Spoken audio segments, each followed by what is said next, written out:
Miles, do you want to intro this? Yeah. You're live. People, we are live. As you can see, it's me and my best friend, Tego. I don't know why you keep calling me your best friend. Oh, we're best friends, bro. We're cool. Yeah, we're cool, yeah. Well, you're not my best friend. At best. At best. We're here today. It's Tuesday. We're here to talk about Arsenal. Yep, we're definitely going to indulge in that. We're going to talk about Manchester United. We're going to talk about some Champions Leagues. Fixtures coming up today and tomorrow. Yeah, we wanted to slow everything down. Yesterday was quite tense, contentious about Arsenal. Wanted to be more pragmatic, give Miles a little bit more of a table to really analyse things. Give me some space. Get a bit more control. We're also going to be running down the fixtures of the top 5 teams and see out of Liverpool, Villa, Chelsea and United who's actually going to land that top 4 spot. Yeah, the top 5 spot. And I'm going to tell you the top 10 midfielders that Carragher mentioned. Jamie Carragher, I haven't watched it. I've only seen that he put says Fabregas 10th. Okay, cool. So we can run it down from there. So welcome to the show. Please give us likes. We appreciate you being here. I got quite sick yesterday. Yeah, after the live. But it was a good episode. It was a good live. Is it sick because I was pressing you that much, or was it because you just? I don't. You counter press that again. Counter press that best. I've pressed, bro. I've pressed. You pressed. I've pressed you, Tego, this season. I've pressed you. My mic's too quiet, apparently, Caleb. Yeah, I just turned it up. We've just been turned up allegedly. So let's see. They can hear me though. Before we get into this, Mark Goldbridge has been bought by Gary Neville. Yeah, Man United fans, welcome to your new king. Yeah, the level of Man United legend content that is available to you right now is nothing compared to what's coming next. Yeah, Goldbridge. Listen, some people don't really like Goldbridge. Some people do like him. I personally, I don't have a dog in the fight. I'm not a Man United fan, but fair play to him, man. We can't talk about Man United though. They lost 2-1 yesterday. Yes, and they got bopped off the park. For the first 40 minutes or so, it was like, wow, wow. And then when they were down to 10 men, they got Olayed. Yeah. At 2-0. 2-0. They came back into the game though. They scored a goal from Bruno. United to Casemiro. United fans think that it's the gap between games or it's the lack of Kobbie Mainoo. Realistically, and they've got injury at centre back. Realistically, there's and I try to drum this home into Man United fans' heads as much as possible. You're not a third place team. You're a third place 11, maybe. You're not really. Liverpool's a third place 11. Be happy you're up there. And next season, don't get above your skis. You've got to play 2 games a week next year. Definitely. And you don't have a big squad. You don't even have a medium-sized squad. So just crawl over the line at this point. Yeah, but listen, it's reality, innit? Reality check. The fact that you guys had, how many days rest was it? They was off for like a month. It was 23 days, I think. 23 days. 23, that's Caleb in the background over there. Oh, okay. Caleb, can I hear you as well, yeah? I think so. Okay, cool. Caleb's got a mic. Caleb's got a mic, people. He's a Man United fan, so he's going to be talking a bit of ish on this, but, we're just going to bat him down. But they had 23 days to draw up a game plan for Leeds. Obviously, Leeds had a game before that because they played the FA Cup, no? So they're a bit more sharper. Yeah, they lost to West Ham, yeah. They beat West Ham. Oh, they beat West Ham. Yeah, so they're in the semi-final. We all know it's a rivalry between Leeds and Manchester United. Me and Caleb was going home yesterday together. We was catching the train. Whoa. Yeah, but we wasn't holding hands or anything like that. We tried to, but I bat his hand away. But that's why he's so excited about it. No, it doesn't matter. Yeah, exactly. But he was telling me, listen, he actually told me yesterday that, Miles, I don't think we're going to win this game. I was like, Caleb, trust me, you're going to be like Leeds. You lot, I haven't played for 23 days. You lot are fresh. You got Bruno Fernandes. You're on the high. You got Sesko's coming off the bench. You're scoring. You got your whole team. We didn't know that Kobbie Mainoo was injured at the time, so we're just assuming that he was in the squad. And then, lo and behold, that Caleb was spot on. And Dazza was spot off with the Kobbie Mainoo talk. Oh, okay. Man United do not function without Kobbie Mainoo at this point. Well, not with Ugarte as his cover anyway. But I still think they should have enough to beat Leeds at home without Kobbie Mainoo, though. Like, come on. Yeah, they should have enough to beat Leeds at home without Kobbie Mainoo. Yeah, I'd agree with that. Yeah, and I just thought it was fitting that this weekend, obviously, Arsenal lost. Everyone's laughing at us. And then Manchester United, you guys are... Banter was flying all weekend. From the game was finished, 2:45 or 2:30, whatever it may be.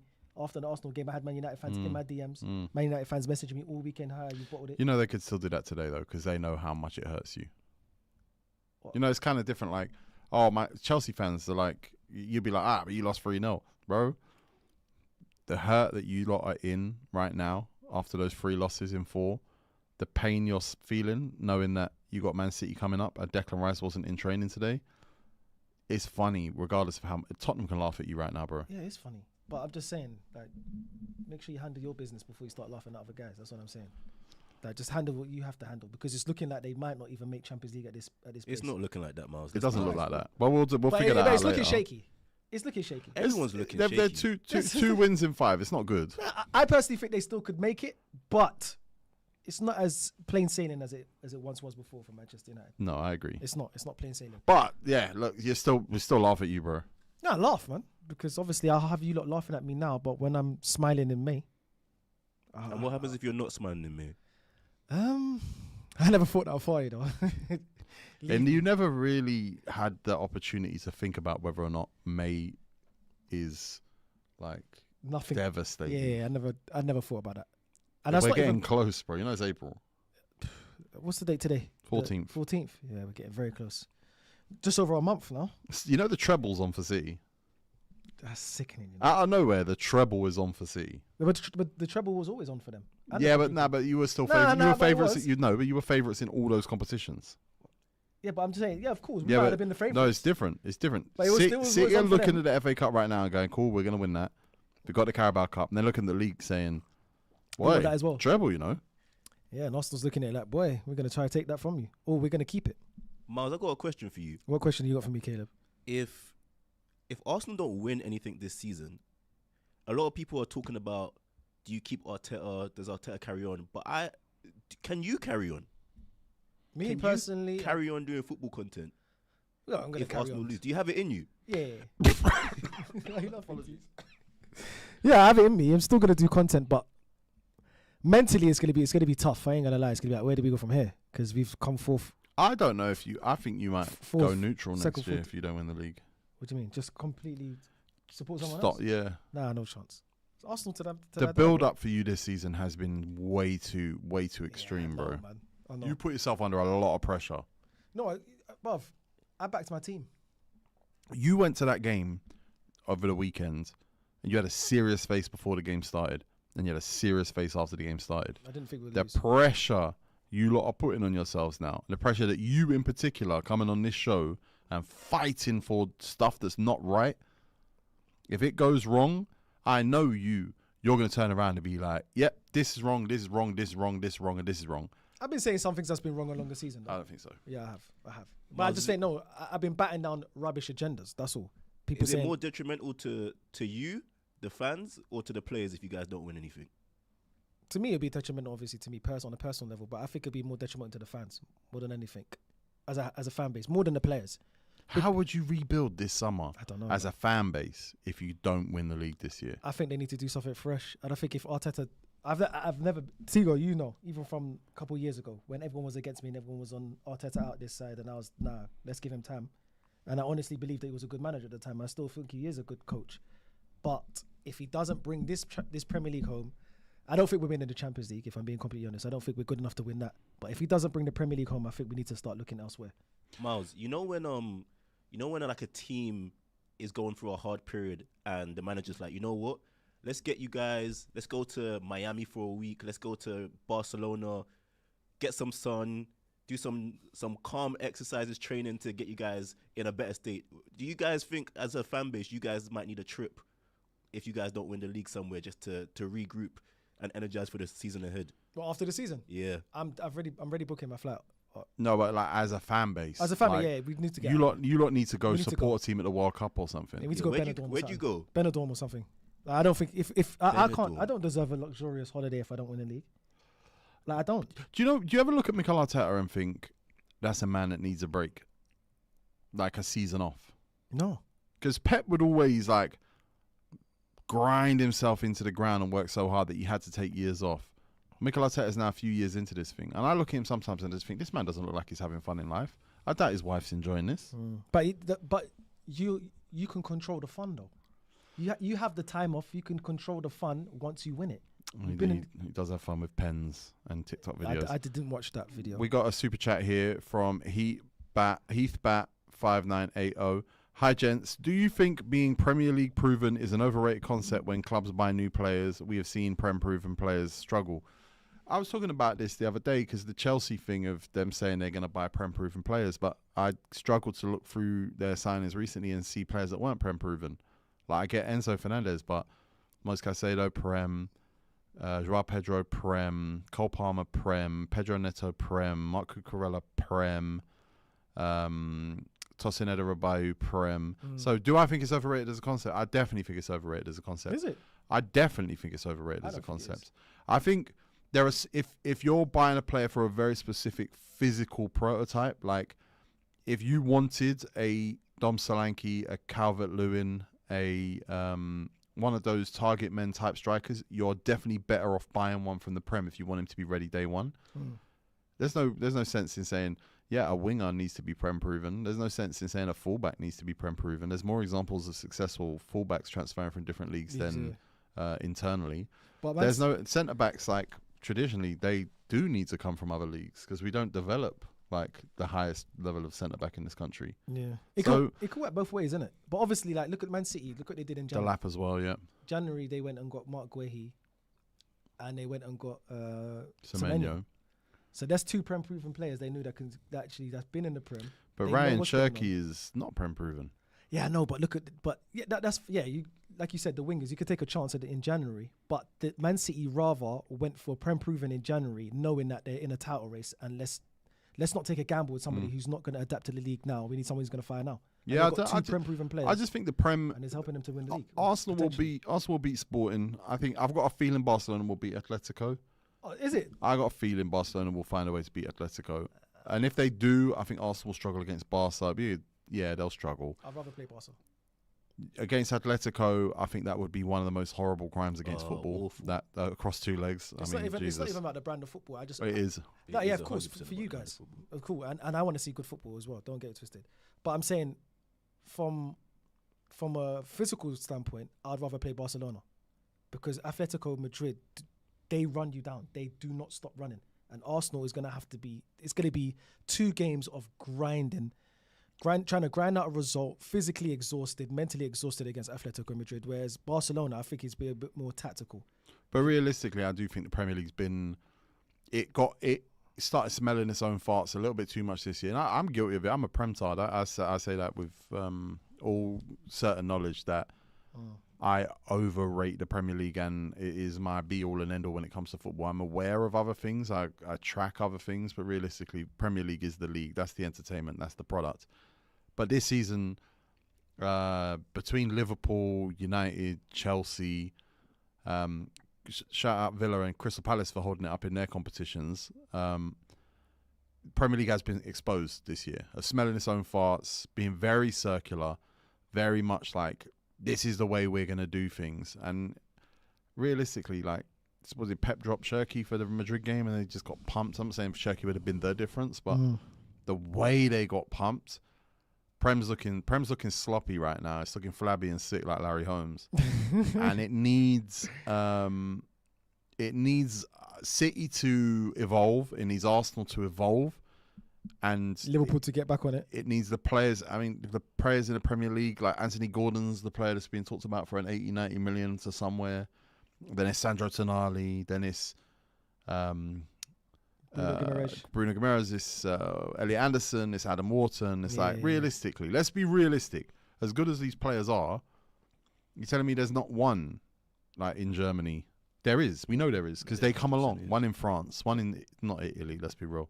One in Spain. One, like they exist. Yeah, they do. But the Prem proven thing is wildly overrated now. But the English thing matters as well. The PSR stuff. Yeah, but also like they exist, but teams are not willing to take the chance on trying to find that player now, because you need to win now and get it right now. Yeah. Who's got time to be trying to find the next Kante or trying to find the next Mahrez from overseas? Everyone's got that time. Everyone's got time. But that's the thing, is like that, and it's a myth now. But they would rather someone. Sorry to cut. They'd rather someone like a Brighton find it, or someone like a Crystal Palace this is the broken structure, I think, and that's when you start talking about Prem proven as having this mega value, because Man United nearly broke the bank for Baleba. Yeah, 100 M's. And Baleba's not been as bad as people say he's been this year, but his yellow card count and his foul count have been way too high for Brighton to be able to afford to play him a lot of the games that they want to play him. But there's talent out there, bro. Yeah, And, there is, there's- and definitely. and the Premier League is slacking with its recruitment. It's slacking with its external recruitment. Oh, look at Desiree Doué. Before he went to PSG, he was in A lot of these players are kind of like their paths are pre-written in different countries, though. Most Yeah, but top there's talent in talent there, France though. is like get there before PSG or try and get there Before while Clemson. PSG have already got the player in that position because you know they're going to end up there. We got a super chat here from Andre Fimov 1550. It says a lot that nobody from Arsenal's front three or their midfield except Rice will be in the team of the season. This team needs serious upgrades in its attacking line and its attacking philosophy. Yeah, I agree. I totally agree, man. I don't think our attacking line. Obviously, Saka's been injured and he hasn't been the same since he got that hamstring injury, that grade 3. And a lot of players we know since they've got that Michael Owen, there's loads that they just don't recover the same. But yeah, our attacking prowess right now is not good, Tego. It's not just the prowess though, bro. Like It's not good. you at all. got one good attacker called Saka.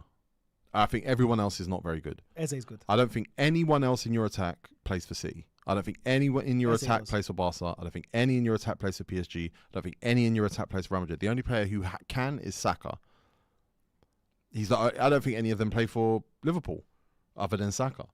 Eze And can Saka, play- and we Eze. are no, I don't think so. Eze, man. But we're talking about an injured Saka or an unfit Saka or a Saka that's out of form. Arsenal have a lack of quality in those areas. You spent money in those areas. You spent 100 and something million across 2 players. You spent nearly 200 million across 3 players.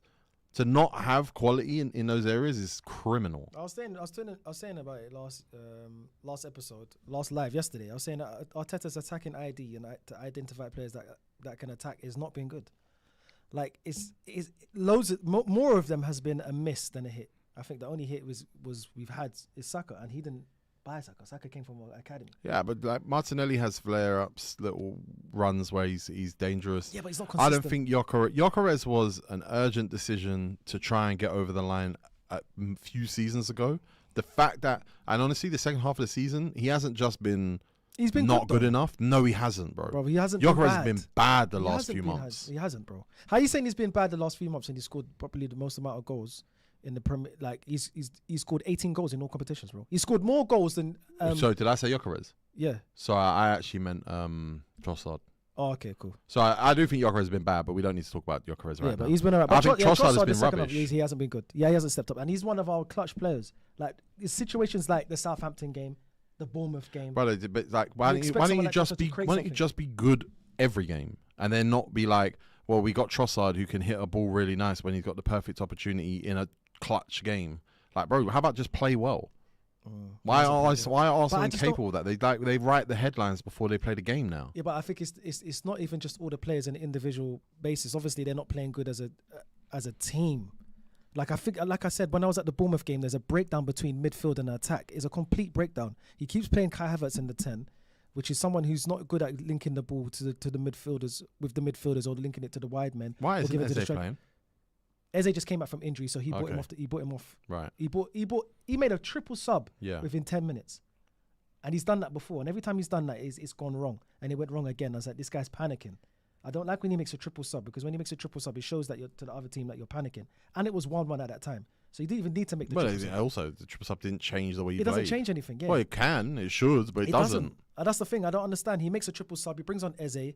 He brings on Max Dahman. And he brings on, I can't even remember who else. He brings on Trossard. And I'm thinking, okay, nothing's changed here. We're doing the same thing. Bournemouth didn't look like, okay, Bournemouth didn't even care. They didn't say, okay, Arsenal just scored. These are the team in the ascendant.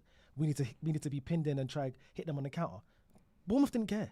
Like, they did not care. That there's a disconnect between the midfield. Declan Rice is dropping into the 6. He's trying to get the ball from deep. Zubimendi, he's not pushing into the 8 position. So they're meant to be doing it like within tandem with each other. I'm just saying that they're both in the same line. So there's no one in between the 6, between their 6 and 8. There's no one there. Miles, It's the attack right now. I don't know, and it hasn't been like this. One sec, Caleb. Hasn't been like this all season. It hasn't been like this. It's been on the edge of this. It's bro. been on the edge of this. And when people say that Arsenal rely on corners and set pieces, I don't think we solely rely on them. I think we're very good at them, but we don't solely rely on them. But You now, solely rely on them. no. bro. Throughout the whole season, Arsenal hasn't solely relied on No, set but now pieces. you right now you do absolutely. Right now, it's looking like we are, yes, because we can't score from open play. You can't do anything from open play. It's not looking good, man. It's not Go looking on, good. Caleb. do you guys think that Arsenal being an example, but not just Arsenal, do you think that the Premier League overstates the importance of physicality right now in terms of like what that means to win games? Yes, and I think Arteta foresaw this like a couple seasons ago. This is why he's buying everybody that's 6 foot plus and everybody that's strong. No, but Caleb's asking if it's overstated. I think it is overstated. I honestly do, because we could see other teams and other players doing it. Other teams and other coaches going for that. So not overstated then. When you see how we're performing, especially this season in Europe, obviously Arsenal are getting quite far ahead. Yeah. When you see compared to like teams like a PSG, for example, who aren't the most physical side, like a Barcelona, who aren't the most physical side, but are more technical sides. Different Do league. you not think that... Different league, Caleb. Different type of league. Yeah. La Liga I and, also La Liga feel like- and Ligue 1 is not a physical I league. also feel like if Prem teams play the best of Ligue 1, Serie A, La Liga, Bundesliga in the first half of the season, they'll play very different teams than what they'll face in the second half of the season. You're right, it's a physicality conversation. It is about physicality, but the Premier League teams, and this is what Pep has consistently done this, and I think, I don't know, man, I don't know why we're surprised he's done it this time. He's laid off a little bit first half of the season because he knows it is a marathon. He knows it does kick in later down the line. Granted, he'd rather still be in the Champions League, but when PSG get 20-day rests and just get to tactically just focus on Liverpool, Yeah, it's a bit it's crazy. kind of different to when Arsenal come off the back of losing to Bournemouth and have to go play on a Wednesday night against Sporting. It is slightly different, but Arsenal went in the summer and said, you know what, we're going to move away from that pure physicality element and we're going to bring Zubimendi in because PSG popped the ball around against us. Nah, And they tried to eliminate a little bit of the physicality Nah. with Zubimendi by having a bit more of a technical player in the midfield who could link play. Tico, we haven't And that moved away from hasn't really worked. We haven't moved away from No, it. you didn't move away from it, but just- you but said, us buying one but party for Zubimendi is a very specific downgrade in physicality. Yes, in one player. Yeah, but But I could say we've upgraded or we matched it with Norgard. you don't play Norgard. No, regardless if he plays him No, or not. it's a regard, bro. How can you say regardless? No, I'm just saying, no. Yes, Zubimendi is physically not as strong as Thomas Partey, but we still went and got Norgard. Yeah, but you don't play him. So you That's down said to the manager. you said here's a very technical, physical player in Thomas Partey, Yeah. and we're going to replace him with a very technical, more technical, very not physical midfielder. It was That's a transition. one component. But I don't know what you can think. have one. I don't know what you think I'm saying. You can have one. What do you think I'm saying? I know what you're saying. Go I know on. what you're saying. I'm saying he's saying he's moving away from it. No, I'm saying that they did make. I'm saying they did make a sacrifice on the physical element to be more proactive on the technical element. And there's a question mark about whether or not it's worked. But that's Tigo, when we- can you say that they've only been able to make that sort of change to have like a Zubimendi in because they've become more physical in other aspects, like bringing in people like Marino, knowing that you're going to probably start with like if you can, a Kai Havertz, bringing in like a Gyökeres, more physical players, you're allowed to take the fall of like, okay, cool, we can lose a physical midfielder. Theoretically, yeah, but in practice, no, because Arsenal play their 4 centre backs, and when you play your 4 centre backs, you're at your best. Calafiori and Timber. That's when, and with Saliba and Gabriel, that's when you're at best. When it's pure physicality across the 4. Declan Rice, physicality. Martin Odegaard's not physical. But you need. But and then you got Eze. So you're trying to build for your midfield in a way that Declan Rice has that physicality, looks after his midfield partners. Odegaard and Zubimendi are supposed to be the technical, move the ball up the pitch, and you do have physicality up front. Although I don't think he's physical. Both of them. Yeah, not compared to physical strikers, they're not physical. Arsenal is they don't create those spaces for your wingers at all by being physical. But Arsenal is more of a physical team than it has been technically. Because when I think about technical teams, I think about Arsene Wenger. He has moved completely away from that type of player, that prototype of player. We don't have that. Even PSG, Vitinha, Ruiz, Neves, they are 3 technical players. Pedri for Barcelona, Gavi. These are technical players. They ain't got the physical attribute like we do in the Premier League. We've got Tonali's, we've got Bruno Guimaraes, we've got Joe Lintons. I'm saying that Arteta has gone more to the physical aspect than he has technical. Yes, you need technical players. Yeah. Yes, you need technical players in your squad. It's not working for him, I don't think. Because it's physically draining those physical players. But that's a lack of when rotation. they're having to. Yeah, 100% it's a lack of rotation. Rotate. But at the end of the day, it's because to have that level of physicality in these players, you also have to balance it with some level of technical ability. There aren't that many players that have that physicality with that technical skill. So what he's done is he's found a couple and he's fucking leaned on them. Timber, Rice, Saliba, He is fucking leaned on these guys to Gabriel. execute. He's not Yeah, technically they're not good. technically, No. Saliba more of a technical. Calafiori's quite good technically, very and good. he's not great physically. But like he's leaned on these guys to the point that Timber's broken. Declan Rice is out today. He's not training. Like you got to imagine the holiday he's going on before the World Cup is going to involve him not walking. He's going to be so broken by the end of this season. I saw a stat. He's going to play 68 games before he even touches the World Cup. I know. If you're lucky. I know it's different leagues, but when you look at like what Elise is doing this season, Diaz, Doué, Dembele, do you think the Prem are going to start looking for more inventiveness and creativity from wide players going into next season? Because at the moment, like especially going off of like last season, there was a lot of like physical wingers or people that were like more like direct. You look at like Semenyo, you look at Mbumo, you look at even like a Saka to a certain extent. Do you think we're gonna with like Shirky coming in this season? Not that. Saka's not that. He's not that, but he's not that. But he's developed a strength, but he's a technical player. Do I think that? No, because it's not like the inventive technical wingers are working either. There's a problem in wide positions in the Premier League this year. There's a problem transitioning the ball to the wide areas and creating danger. There just is. Like Jeremy Doku does not have the output. Kuba Minte does not have the output. Like you go through these teams, Pedro Neto, Cole Palmer, the players that at any point playing wide positions in the Premier League this year, it's not happening. I don't know if that's down to the 4 centre-backs teams are playing or... It's down to the coaching. It's 100% down to the coaching. It's 20 teams all doing the same thing then. Yeah, it is. Because more teams are now setting up to... I'm not just Arsenal, but more time, and there is teams, there's different styles, like we say in boxing, styles makes fights, but more times teams and coaches are setting up to not lose before they are winning. When it comes to defensive transitions, teams, every player... I don't even know if that's true, though. Yeah, but most players and most teams know what they're doing off the ball defensively before they do offensively. Of course, every team. Every single team in the history of football does that, yeah. And a lot of managers now are relying on people. So what's like that got to do with wingers? But you're saying technically are they going to create and score more goals? They're not, because obviously now they've got to go against their winger and then the fullback. Whereas before, 10 years ago, the winger was just going against the fullback. Now they're getting doubled up time. We've got a super chat here from Prince Koyama. People forget this is Zubi's first season. Pressure. I agree, and the managers put him in the firing line unnecessarily. Personally, I think. I personally think that. But I hear what you're saying about the wingers having to cover the fullbacks and everything else, and it's a lot more of a tactical defensive league this year. It is. Except, like, that's what your midfield's for. Your midfield is supposed to swing across and double the fullbacks, and you're supposed to have players coming inside to cover the midfielders. And it's like that Klopp era of having one winger go, Robertson go, Henderson swing left, Trent go, Henderson swing right, and you have the Fabinho sweeping up behind. That was how you freed your wingers, and that's how you had Mo Salah scoring 30-plus goals in that. This year, it's like, okay, your midfielders are just going to be locked in, like cover the angles, cover the space, don't let anything through from an angle perspective, and then your wingers will just go up and down, up and down, up and down with your fullbacks. And it's like, that's not, I don't think that's every team, but I don't see how bringing more technical skill and creativity to those wide positions changes that. It's probably more of an addressing of the midfield than it is the wingers themselves. But that's just in our league, though.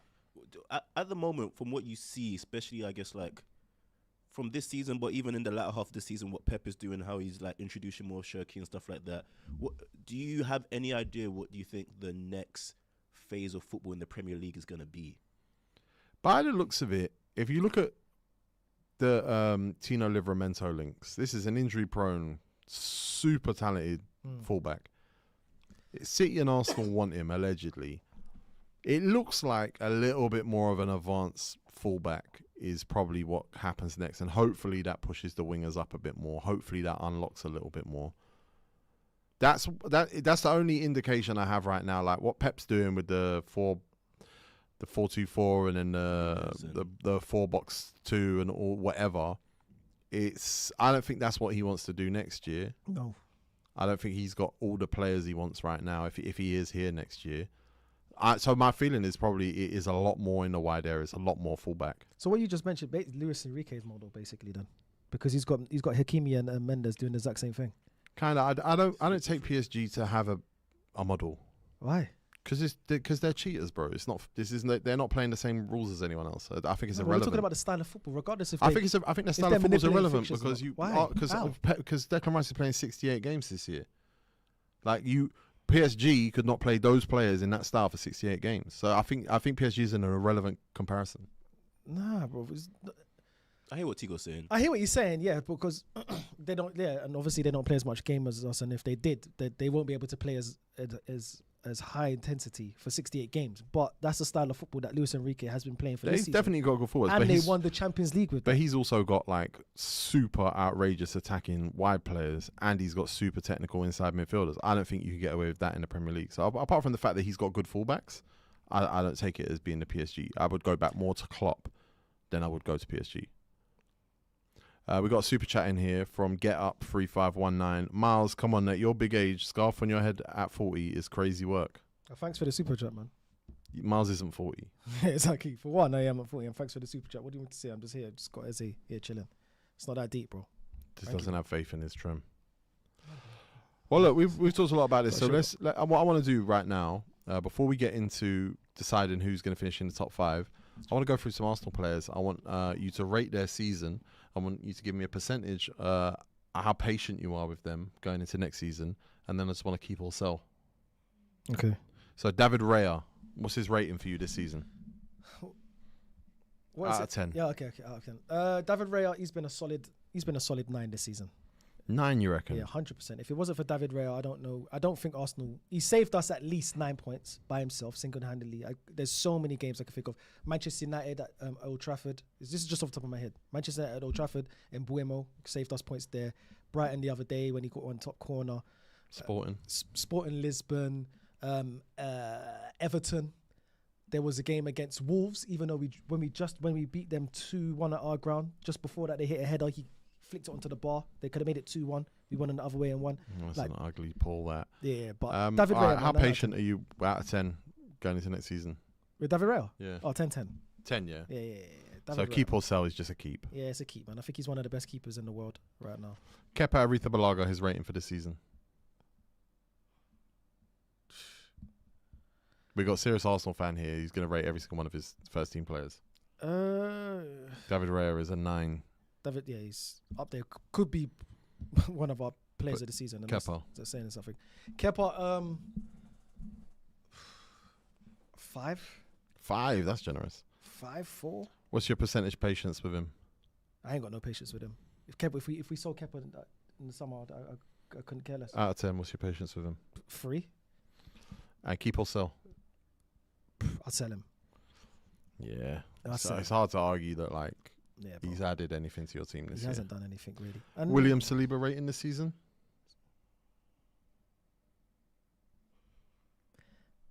I'm gonna give Saliba.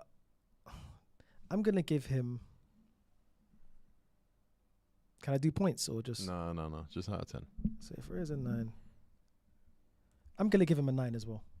9, yeah? Yeah. Even with the injuries and that. No, this is why I give him the 9. He was injured at the beginning of the season for the first game. Second or third game against Liverpool. Mascara came in, cool, did his thing. Saliba was fit. He was injured, came back, was fit. Gabriel went away for a month, and he was the one that was holding down the whole fort by himself defensively. With Timber, he held it down. And he's the one who's been here the whole time, holding it down with different combinations of partnerships. So is Gabriel, but when we needed him, when he was in the trenches, and Gabriel was missing because he went to play for Brazil, Saliba was there, and he hasn't put a foot wrong this season. He hasn't put a foot wrong. Yes, 1 or 2 mistakes, and that happens in football, but he's been solid throughout the whole season. So Saliba, for me, gets a 9. David Ornstein. Andoni Iraola to leave Bournemouth when contract ends next summer. It's done. That's Man United, man. Get on it. Wow. Kieran Newcastle. McKenna. They're looking at Kieran McKenna. Newcastle. No, he needs to go to Newcastle. He needs to upgrade. Crystal Palace, they're saying. No, don't go to. We spoke about it. That's a downgrade. They're in Europe. I wanna They've go won to a Palace. cup. He's good, man. He can. That's not a downgrade from Bournemouth. He bro. could go. Put it this way. Is it a downgrade in terms of squad? Yeah. If Unai Emery moves on, he goes to Villa. So what's your percentage patience with Saliba? Oh, 10. Keep. He's a Saliba. keep. Super chat here from Get Up 3519. Rio Masterclass incoming tonight plus Magic of Anfield. Jeez. Good luck, man. You're gonna need it. I want that to be true. Gabriel Magalhaes out of 10. I give him an 8. Rating 8, yeah. Yeah, give With him the an 8. injuries. Yeah, just with the injuries, I give him the 8. And obviously he's With the bad performances in the cup final and against Bournemouth. No, he never had a bad performance against Bournemouth. Yes, he did. No, he didn't, Tego. That wasn't his fault. I was there. I was watching the games live. All right, that makes a difference, apparently. No, it doesn't make a difference. I saw it. He wasn't the main reason why we lost. What's your percentage patience with him? Gabriel, Yeah. 9. You got 9, yeah? Yeah, give him a 9. So he's obviously a keep. He's a keep. It's Gabriel Magalhaes. He's the reason why we're here. Piero Hincapié. Oh, he's coming. He gets a 7. 7? Yeah, That's a big score. So what's your patience? 7 as well. 7, and he's a keep? Yeah, he's come in out of nowhere and turned into one of our better left backs. Especially when Calafiori went down injured and he obviously doesn't trust Miles Lewis-Skelly. He was a part of that run. Christian Mosquera. What was his rating for this season so far? Christian Mosquera, I'll give him. He's been good. I give him a 6 because he hasn't been consistent. He hasn't broken into the team. There's been games where he's looked a bit shaky against. Was it Mansfield? Yeah. Do you think Arteta's hiding him by not playing him right back and playing Ben White ahead of him? Because that was supposed to be the plan. Was he played more games at right back? Yeah, that's a good way of putting it. I feel like trying to not expose him to like flaws of making it seem like, okay, cool, this guy can get got at. Whereas we all know that Ben White can get got at. Yeah. Yeah. But, so what's your patience with him? I'll give him patience. He's 20, man. I don't know how Barcelona or Real Madrid or Atletico Madrid made him come to the Premier League. So out of 10? Oh, I'll give him 8. So he's a keep. He's a keep. He's young. He's a prospect. He can get into most teams in the top 6. Ricardo Calafiori. Now, Calafiori, for me, I give this guy... Josh9992 says Saliba has not been 9 out of 10. He's been all over the place. Josh992, you support Spurs. Oh, wow. Calafiori, I would give Calafiori a 6. A 6, yeah? Why? Because he's injury prone, Tego. Yeah, definitely. He's hella injury prone. I don't know a player that comes back, does a warm-up, gets injured in the warm-up, just before we're about to kick off a game, and we don't see him for And he's running around in pants with specs. Exactly. So that's another 6 in itself. What's your patience with him then? I'm open to selling Calafiori in the summer. Okay. So out of 10? 4. 4, you're not patient with him. Okay. Yeah. So you could say sell then? Yeah, I could see sell for Calafiori. Yeah. Okay. He's not consistent enough. As good as he is, Yeah. he's a good player, but if you're injury prone and we're trying to fight for all competitions. No, I understand your mentality. Miles Lewis-Skelly. Rating for this season? He hasn't played. Could only give below average. I could probably give him a 4. Okay. What's your patience with him? I've got patience with about Arteta. I would love to see him in the midfield. My patience for him, I'd give 6. And you're keeping him? Oh, yeah, Because there's rumours that you lot want to PSR him. I'd keep him. But it's looking like he's going to go. Obviously, we need like PSR. But I'll keep Miles Lewis-Skelly. He's still young. And I don't think we've seen the best of him yet. Jurriën Timber. Oh, that's another... Oh, that's a 9. 9 this season? Jurriën Timber. He's been solid. He's just been injured now, Tego. Okay. And it's evident that we need him. We've lost to Man City in the cup final, no Timber. Got knocked out against Southampton, no Timber. Beat Sporting Lisbon away, cool. We just lost to Bournemouth, no Timber. It's apparent that we need that guy. And some of the goals have come from Ben White's side. Okay. Timber has been solid. The guy came off the back of an ACL. He's been forced to be playing so many games. We've been crying for Ben White to come back. That the first season, he wasn't there. We was forced to buy someone like Mosquera to get him some help because we don't know if Ben White can physically do it. He's been in and out of the squad. He's been holding it down week in, week out in the Premier League for like 2 years off the back of a bad ACL. This guy has been class. He barely gets destroyed by wingers, no matter who it is. He's strong. He's good. He gets goals. He gets in assists. Timber is a great right back. I think the best right back, other than Reece James, a super fit Reece James, I think he's right behind him. I hear it. He's class. And it's apparent that we could see that we miss him right now. When's he back? I don't know. I don't know. He gets a solid 9. He's a part of that foundation of us. The reason why we're here right now. He's a part of that foundation. So what's your percent? Your patience?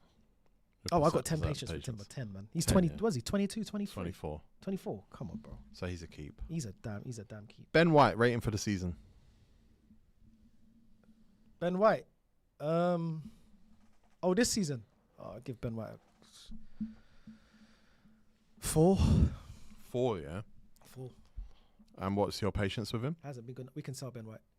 4 patience. We can sell Ben White. You're up for selling him. I think. But listen, when Ben White first came, obviously there was all spectacle about him. 50 million. Like, what are we doing?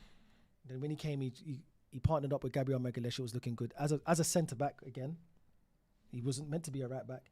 Came in as right-back. We had that good season. He was there. He's done a job. I feel like, even though he doesn't play him as much now, I feel that that's because Arteta has played this guy during injuries. He's broken this man. Like, he was playing on the back, not this season, the season before last. But he's doing it now, though, right? Exactly. You got Mascara and you play Ben White every week. I don't know why he's not. And it's mistakes. Yeah. He should be playing Mascara a bit more. He's not an out-and-out right-back, but if Ben White's there and he's been trying to play him back into But fitness, that's what you lot were bragging about when you signed Mascara, was he could play centre-back and right-back. he can. And he's done both for us this season. He has. But obviously, he feels like he's one that But gives also, Ben White some when minutes. Timber was not creating enough and Saka's output was low, everyone was saying, get Ben White back in so he can be on the overlap and you'll see what happens. I agree. I did agree, and I still think that I still believe peak Ben White, because obviously now not, and the peak Timber, when it comes to attacking, I think Ben White's better. I think he creates more. Martin Zubimendi out of 10 this season. I think he's been good this season, man. He scored goals for us. It's his first season. I'd give Zubimendi a 7, man. To someone who's jumped into the deep end, into the Premier League, into the 6. Someone who's been questioned about his physicality. He hasn't been strong enough in some games, and there's been some games where he has created for us and scored goals and got us important goals. I'm gonna give him a 7. I'm gonna give him the benefit of the doubt, even though it's his first season. There's been a few shaky performances, but I think that's due down to tiredness. He's played 3,600 minutes, where you got someone like Norgard who's played 900. So he could be rotated. 900 minutes is a lot. Sure, he's played 900. Yeah. I've checked it. He's played a third of the minutes of... He's played around 900 minutes. And Zubimendi's played over 3,600 minutes. Okay, but Norgard must be Cup and Europe, Yeah, right? yeah, that's what I'm saying. Okay. There's someone in the Norgard who's been playing, but he's been playing in the Premier League, so he could be rotated. So what's your patience with him? Zubimendi, I've got patience with Zubimendi. 9 or 8, wherever the patience is. 8? Yeah, 8. He's a good player, bro. For So someone... he's keep, yeah? Yeah, Liverpool wanted him, Real Madrid wanted him, all these other clubs That wanted him. doesn't mean anything. No, I'm just saying he's not a Everyone bad wanted player. Wirtz, bro. What are you saying about Wirtz today? No, I'm just saying he's touted as one of a good midfielder. You Even mean like Wirtz? for Spain, no. Zubimendi, I don't care about Wirtz. I'm just Zubimendi. saying, your logic goes It's every not, way. it's not, because Liverpool wanted Zubimendi for at least a year, and so did Real And Madrid. everyone wanted Wirtz. I don't care about Wirtz. Christian Norgard, his season out of 10. He hasn't even played below average, probably a 5. And your patience with him? 4. And keep or sell? I think we could sell Norgard. Yeah. Even though we bought him for 10 million, I feel like we could sell Norgard and get sell him for whatever it may be, probably like 5 million, 6 million, and just try to upgrade from that position. Declan Rice. 10. 10? Yeah. I think Declan Rice he's the only one this season for me. He can hold his head super high, other than Raya, because he's given his all this whole season. This whole season, Declan Rice has been there. We have looked strong in the midfield, barring these. I'm just giving it the whole season. I'm not saying anything. Barring these last couple of games, he's been strong in the midfield. He's been asked to do a job in the 6. He's been asked to do a job in the 8. He's created tons of assists. Obviously, You think he's had a perfect season? so far? Okay, if it's 9 then. Change it. Because you're right. You're right. 10 is perfect. 9. Okay. He's there with Raya. What does he need to add? I think to his game. Yeah. More goals. Yeah. He needs to add more goals to his game. Open play ones. Yeah, more open play goals. But he's getting there. He's scoring long shot goals. He scored a few goals. He won us the game against Bournemouth. Scored 2 goals in that game. Oh, the one you won, not the one you lost. No, yeah, the one at their ground. He scored more goals against Leverkusen. Obviously, he comes in with assists. He's all over the pitch. He covers every blade of grass. If we lost Declan Rice to a long-term injury beginning of the season, Arsenal wouldn't be second. No way. We'd be nowhere near it. No way. There's We'd probably be nowhere near it. Is there another player in the team you could say that about? Raya, probably. Probably Raya, yeah. And I could kind of say it for Gabriel or Saliba, but it would only last You've so long. seen them out of the team, though. Yeah, but only for a little period of time. It only that's because we've got squad depth there. There's no squad. No one can replace Declan Rice in our squad. No. There's no one. So patience 10. 10 and obviously And keep. You think he needs more goals? I would love to see Declan Rice, because I think someone he's got a good strike on him. I think like he could provide more goals. Arsenal players aren't allowed to shoot the ball. If Declan Rice was allowed to shoot the ball, the amount of times he's in advanced positions where there is a shot on, I think he'd score a lot more goals. Yeah, he's got it in his locker to score goals. Definitely. He does. Do you think he? Anyway. Go on. Go on. Do you think he needs to be in a more advanced positions, or do you think he He needs finds more advanced position, even if he's the deepest player on the pitch, because he plays for a team that have so much possession. He will find advanced positions. He's just not allowed to shoot. Like there are rules about what shots are allowed to be taken. It's like we're watching the Golden State Warriors. Pass to it's an open free. Pass to it's an open free. That's the Arsenal mentality. Mikel Merino. Oh, Mikel Moreno, Jesus. This season he's been injured, so before that.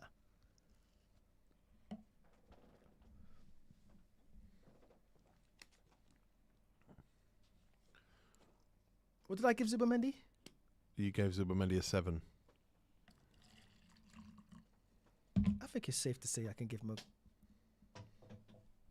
Because he hasn't played, I could give Mikel Moreno a 6. Because he hasn't played. He hasn't played half of the second half of the season. He hasn't played when we need him. But up until that point, what I'm giving him is a 6. He has come up with clutch goals once again for Arsenal, playing him up front.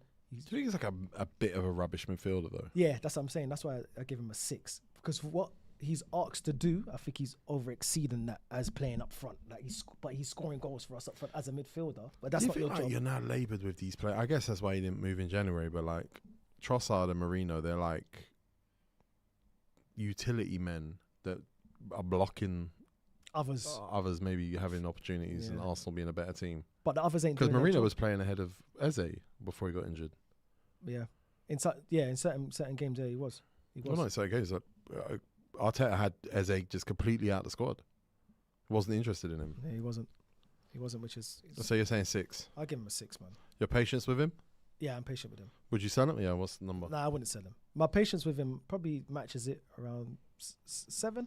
I've got patience with it. You got him staying, yeah? You want to keep him? I'll keep Mikel Moreno, definitely. There's times in the game where we need to control the game, and Mikel Moreno can come on and control the game. Just slow it down. Not as good as someone like Odegaard, but he slows it down, nicks a bit of fouls. I can see it. I've seen it. I can see it. Football, man. Yeah. Someone in the chat asked if we would ever sell to Gary Neville. No, Gary Neville. Don't come and offer us 7 figures. Offer us 8. Martin Odegaard, rating this season. This season? 2. Okay. 2. Bear in mind that you got Marino as a 6. 2. Why? Because where's his availability? Where's he been this season? He's been all over the place, yeah. That's why I've got him as 2. Mikel Moreno was fit up until the point he broke his toe or broke his foot, wherever he needed surgery. From game week 2 or game week 3, whatever it may be, Odegaard got that injury, came back injured. Came back for 1 or 2 games injured. Came back for and then he had a spell where he was playing for a bit, wasn't really doing much, wasn't creating much, controlling games. But as a 10, mismanaged perhaps. No, because as a 10, when you're on the pitch, I still need you to create and be the leader on the pitch as the captain. Yeah, and then you go down injured again. So listen, I'm being a bit harsh because he's been injury prone this season, but he hasn't been there. If Arsenal lift up the trophy this season, Odegaard he's there, he's part of the team, but he wasn't a part of this team of us trying to win the league. Regardless of whether you guys win the league or not, maybe this is a hard question off the back, but where do you rank him in terms of Arsenal captains? Is he one of your worst captains? You got Xhaka, you got Gallas, you got Vermaelen, you got Mertesacker, you got Vieira, you got Fabregas. It's been Ramsey's captain a few. Tony Adams. He's not been your worst, surely. Odegaard, Lacazette, Aubameyang, Xhaka, Koscielny, Mertesacker, Arteta, Vermaelen. Aubameyang had the captain's armband taken off him. Surely it's Aubameyang. Yeah, but that's down to the manager. Well, it's all down to the manager, Miles. Yeah, but I don't think he liked him. So I think he just wanted to take that off him as fast as possible.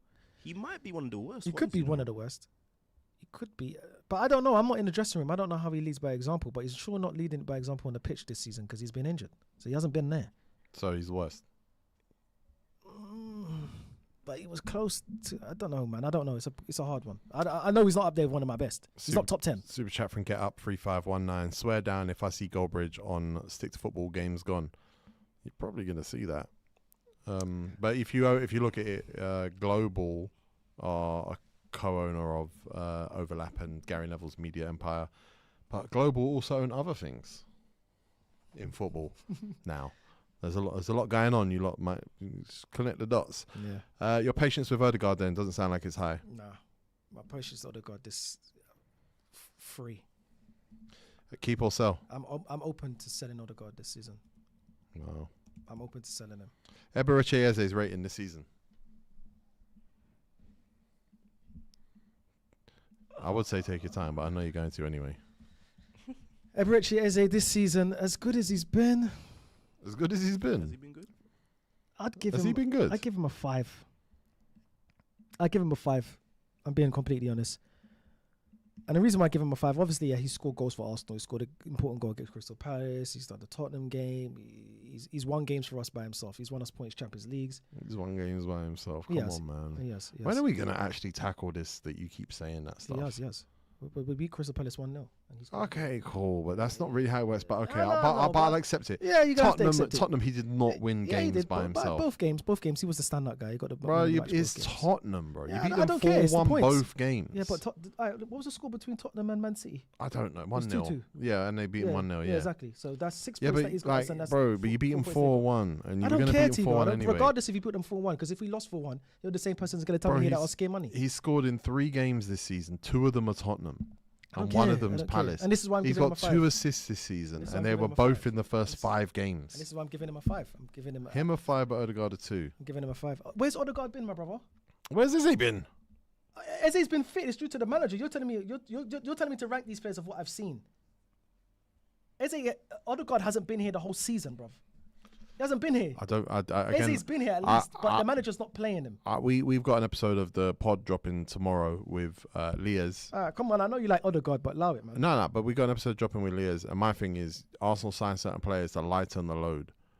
Realistically, Eze was supposed to lighten the load. I think a few players have made the load heavy, and I think he's one of them. He has not lightened the load. Bro, I'm sorry, scoring against Tottenham twice in 2 games and Crystal Palace in 1 game, getting 2 assists in the first 5 games. You're not lightening the load, bro. What Odegaard scored against? I don't know. Yeah. Go on, tell me. And his assists. Tell me, what's Odegaard done for me this season? But that's not my point. But I'll point, look it up because you asked. the main 10. Yeah, so lighten the load. So lighten the load. He has lightened the load, bro. Odegaard's got 6 assists and 1 goal. Not in the Prem, bro. Yes. And 1 goal. Yeah. Okay, cool. And how many? And how many? Eberechi Eze's got 6 goals and 2 assists. Thank you. There we go. And he's played. And he's played way more. There we go. Thank you. And the manager. So do you think that's lightening the load? Bro, the manager hasn't played him. The manager doesn't play. There was a period for like a month after that Aston Villa game. We did not see Eze. He was fit. He was training. He was on the bench. The manager hasn't played him. The manager was forced to play Eze because Odegaard once again went down injured. And do you think he came in and lightened the load? Well, he was helping us win games, Tego. I kind of don't understand your point. I'm not saying Eze hasn't climbed up trees this season. We haven't seen the Eze that we saw last season for Crystal Palace. But I think that's also due down to the way how Arsenal play. We haven't unleashed Eze. We haven't let him. So why is Odegaard not allowed that excuse? Well, Odegaard's had the excuse for the 3-4 seasons. Well, no, he hasn't had 3-4 seasons because he's been one of your most important players for 3-4 seasons. And when we need him this season once again. And where's Eze? Well, Eze cost you 60-70 mil, whatever it is. But he's supposed to lighten the load. He's scored in 3 games in the league this year. So where would we be without Eze? So there's Odegaard's injured. Yeah. Eze's injured. Yeah. Who plays in the cam? Well, Havertz currently. And Havertz, yeah. Currently, yeah. That's terrible. Cool, but Eze, I'm just saying, is Eze that much of an upgrade? From Odegaard? Based on output this season, based on his actual effects on games this season, I don't think so. He has contributed. He hasn't contributed heavily, but like I said, that's due to the way how Arsenal has played this season. That's due down to the manager and the way how he's used him. Miles, and how much difference do you think there would have been if you guys kept Nwaneri this season? Yeah, I think it would have been a bit more different. I don't think much would have changed, but it would have lightened the load on a lot more players. No, but instead of you getting Eze, if it was Nwaneri instead, do you think you guys would be drastically different places in the league? Nah, I keep Eze. So what's your patience with Eze out of 10? Then Nwaneri. Eze's a big man, bro. He's been doing this for time. What's your patience with Eze? I've got patience with Eze. I give him an 8. Definitely got patience. I don't think we've seen half the Eze that we should be seeing from. So he's a keep. Yeah, 100%. We haven't seen Eze. Gabriel Martinelli.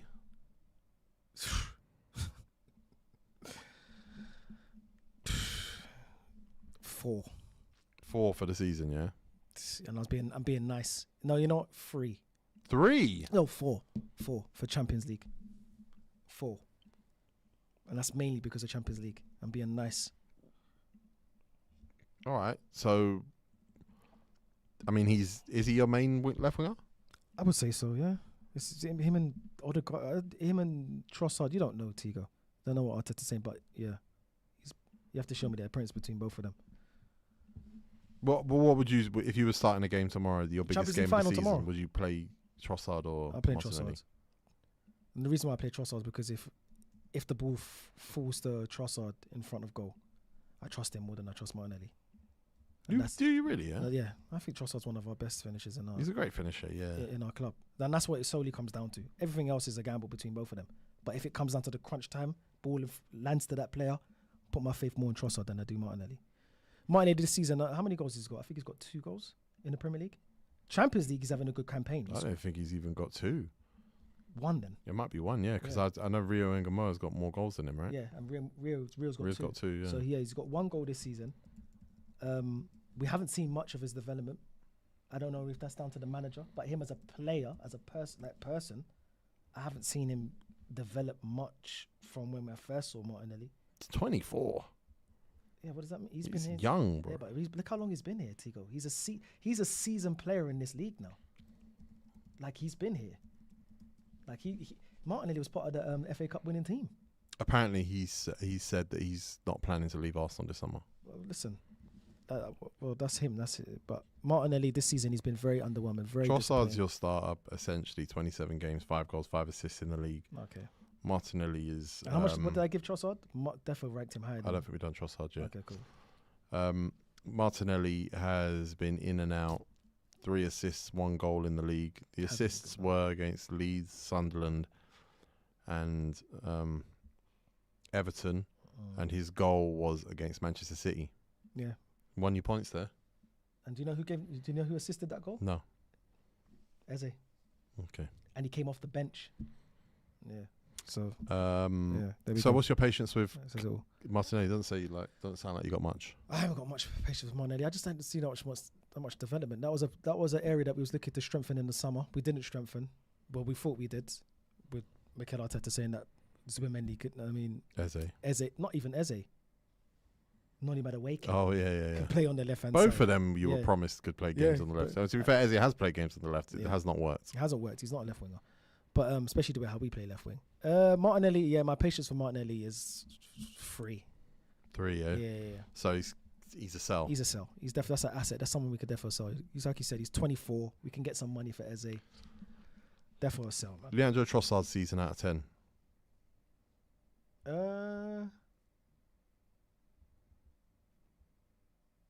So if Eze, I gave Martinelli a 4. same, man.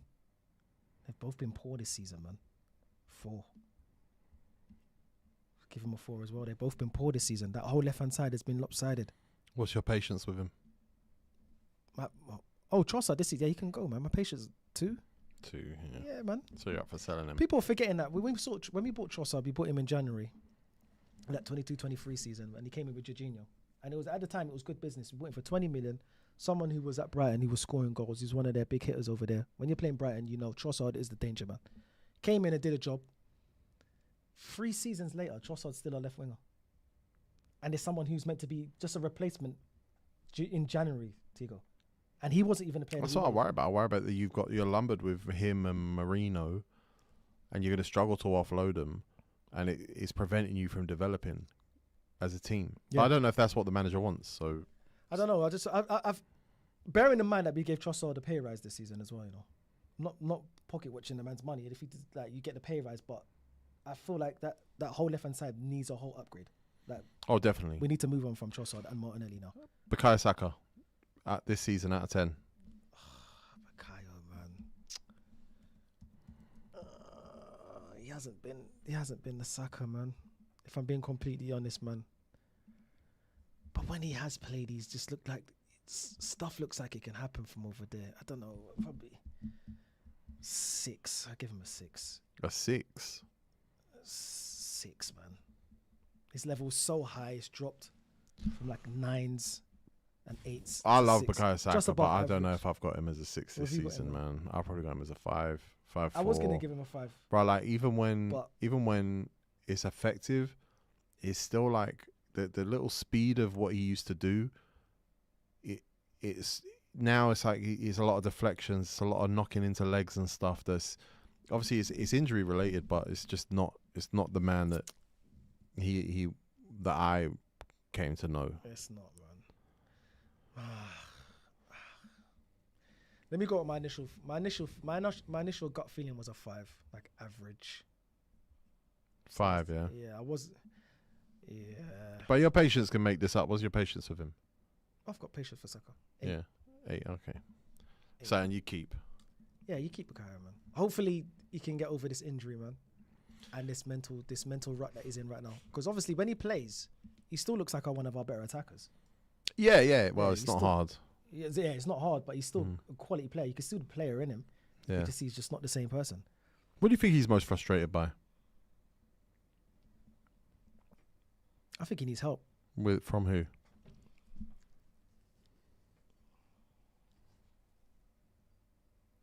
I don't know. I just don't think there's a level of understanding between him and Gyökeres up front with his striker. I think they play two different type of plays. Gyökeres Why don't they play Havertz, who we had a good relationship with and scored a lot of goals together last Havertz year? was injured, bro. Yeah. So do you reckon they should, if you get one of your 10s, your advanced midfielders fit, do you think he will play Havertz should up front. start? Yeah, fit Havertz. I think Arteta, we all know he loves Havertz. Havertz will go up front. If everyone's fit, Odegaard, Havertz and Saka, that's the trio on that side. Everyone fit. Noni Madueke, rating out of 10 this season. Oh, God. Was it? You got Saka as a 5. I give it Noni Madueke, Saka and Martinelli are all the same age. I give Noni Madueke a 4. A 4. A 4. A 4. You happy with the return on the spend? 60, was it 60M? Something like that. Not really, no. I think he could give. He's done okay in Champions League and Cup games. He's done okay. He's come in, and where he has given Saka time to rest is where I see the beneficiary of this signing. He hasn't given Saka time to rest. Saka's had to rush back every time. No. Yeah. No, Tego. Noni Madueke with his 1 goal, 1 assist, whatever the hell his record I'm is. talking about in the Premier League and the Champions League and the Cup. Me too. In the Cup games. There's a profile. You could see why Arteta's bought him. Whether I agree with the signing or not. I don't think he's been terrible. I think he's been the worst. Terrible, but I don't think he's been the worst signing. you to But say he's given- your best output as an attacking player for multiple seasons has been Bukayo Saka. Yeah. To rest Bukayo Saka, to give Bukayo Saka some time off, you bring in a player who's got 1 goal and 2 assists. It's not good enough. That's why I've given him a 4. So again, I just think he's made the load heavy. I had high hopes for him, but it's just, to me, it's not happened. It hasn't happened. And especially for the transfer fee. What's your patience with him? 6. 6. Okay. Probably give Noni one more season. You're to see keeping him, what- yeah? Yeah, I'd probably give him one more season because it is his first season at a new club. Max Dowman rating this season. Oh God. He's a breath of fresh air, man. I give him an 8. I give the kid an 8, and it's got nothing to do with his goals. It's just that you look at him play and you think, bloody hell, this is someone who's playing with freedom. Arteta hasn't got to him yet, or the system hasn't got to him of football, I should say. Like he's just playing with freedom, or like he's enjoying his football. He's getting stronger. He's getting faster. He's growing within himself. He's still a young man. He's still 16. Big injury though. Yeah, but it wasn't even with us. It was with the under-21s. Nah, but an 8 is high.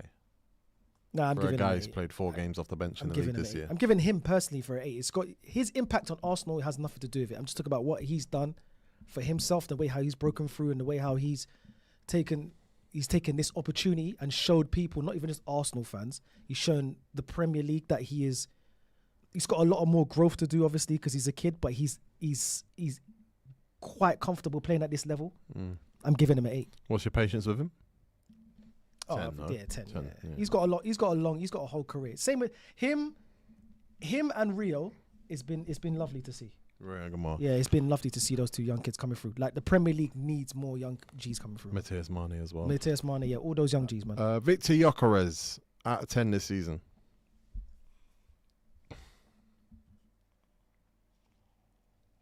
7. I give him a 7. So I'm going to ask you what your patience level is with him, but I'm going to ask it in this way. Do you need a new striker in the summer? Yeah, but I don't think we sell him. Okay. But do you think you need to upgrade that position? Yep. So if you were to upgrade that position, how sad would you be to see him leave? Would it be sad? But I feel like it'd be hard done by on him. I wouldn't be sad as a person because I'm not solely invested in Victor Gyökeres, but I still feel like he needs another chance. You took a picture with him the other day. Yeah, bro, I saw Arsenal, bro. But I'm just saying, I don't feel like we're playing to his strengths. Oh no, I don't feel we're playing to his strengths. What's your patience with him? 7. 7. I've got patience for you. Yeah. For You reckon Gyökeres. keep? Yeah, I'll keep him. I still feel we could get the most out, way more. I think he's working with the bare minimum. The bare minimum. No one's creating for I this don't guy. understand that narrative. I don't understand that narrative. You're top of the league. You allegedly were. You told me today you were like, oh, this season we've actually been really we're one of the top goal scorers. Blah blah blah. Yeah. And then you told me it's the bare minimum. He's When actually working with the bare minimum. he's working with the bare he's minimum. been He's creating scoring for in the Victor second Gyökeres. half of the season when you got more rubbish. Tigo, how many opportunities do you see Victor Gyökeres? A fair getting? few. One-on-ones this season. I mean, it do you doesn't, mean a it doesn't fair matter few? one-on-ones, No, bro, you bro. can't tell Against me fair Bournemouth, few. he had chances where he fell over Brother, and he scuffed the ball wide. Like, bro, the chances that you're a striker. only reason why Mark Guehi scored a goal for brother, City the other day. I can't see The Gyökeres only scoring. reason why you're talking about that one chance that got scuffed wide because that was the only chance that he got. If he got 4 or 5 chances in the game, we wouldn't be talking about that one opportunity that he got. Right, but we'll talk about what there was, though, no? Exactly. So Not you can't what talk there about wasn't. Arsenal's lack of creativity and like, we don't score goals in attack. But when it comes to the striker that scored the most goals for us, you want to criticize him when the other team is not helping him score goals. We don't create for this guy. But then you don't create in general, then. There we go. So that's So why I'm giving how him are a you 7. disappointed this This is season, why I'm top giving of him the league? I'm giving him a 7. Doesn't even score headers from set pieces, by the way. Might have scored one. I've seen Kai Havertz miss mad. But he set does pieces. score headers from set pieces, Fine. though. We know that. That's cool. But Henry didn't score headers. Henry didn't score. He's no Henry. He's no Henry. Henry probably he did score a header, by the way. No, that's not his strength. We didn't buy him to buy. If we needed someone to buy score headers, we'd have signed Calvert-Lewin. Kai Havertz. You wish you signed Calvert-Lewin, by the way. Your set piece strategy. Calvert-Lewin would probably. score 50 goals. Probably, yeah. And would have won us the league now. Kai Havertz, I'd give him. He's played 7 in the league this year. And like 3 of them starts, maybe 4 of them starts. 4. Give Kai Havertz a 4. And what's your patience Below with him? average this season, man. How patient are you with him? Who, Kai Havertz? 4. 4, yeah. I could sell Kai Havertz. You happy to sell him, yeah? I'm happy. Definitely, we should move on for Kai Havertz now. Good player, but Gabriel Jesus. Performances this season.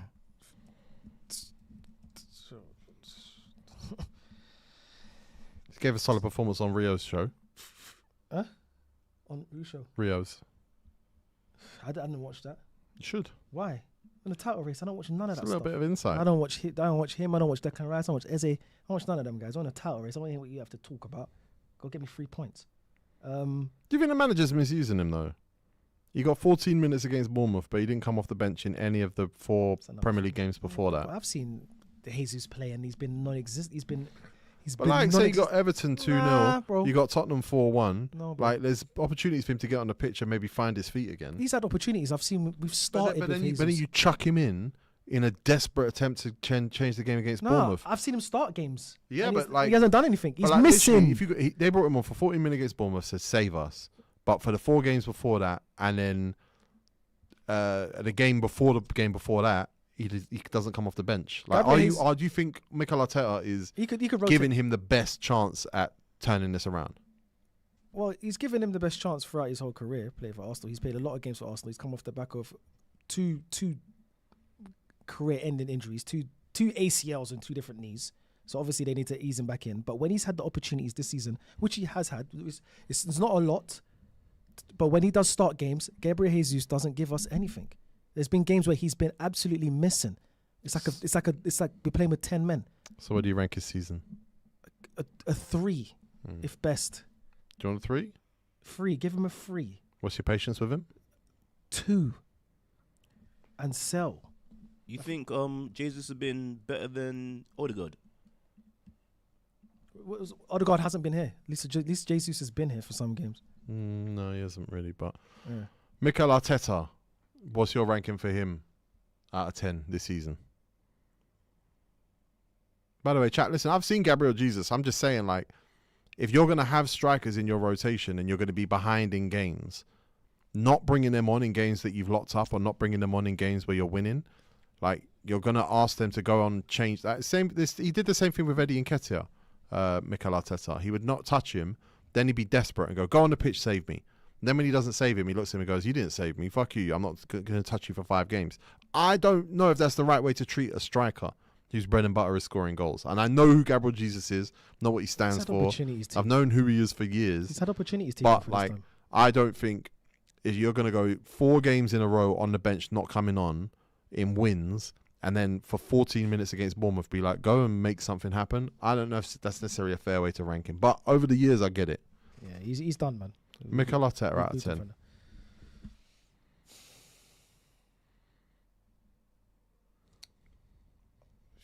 Jesus, man. Right now? Lost the cup final. Yeah, it's just... Lost to Southampton. Thrown away the Bournemouth game. Mikel, man. Opportunities you had before Christmas to pull away, which is what I was telling you. These points are going to come back to bite you in the arse. Points that were right there for the taking. You were scared money in that period. That I think you're starting to see why, like, City couldn't believe their luck that they were still within touching distance with you halfway through the season, because they should not have been. They shouldn't be. But I'm not putting it all on 100% on Mikel. So what are you saying out of 10? Some of these players need to be accountable for their actions as well. They've been trash. I'll give him a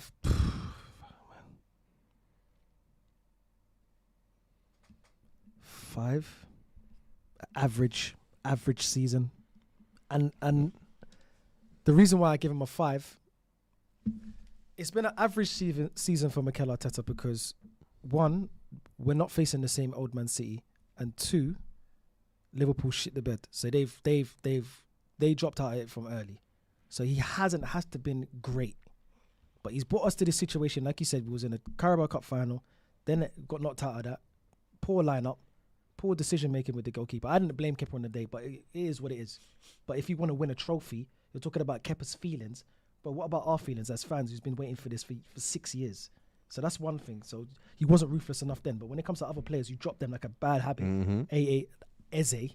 But when you want to be your friends with Kepa and all these guys, but that's a whole nother conversation. No, I think it's a fair conversation. So, boom, that's it. FA Cup. Boom.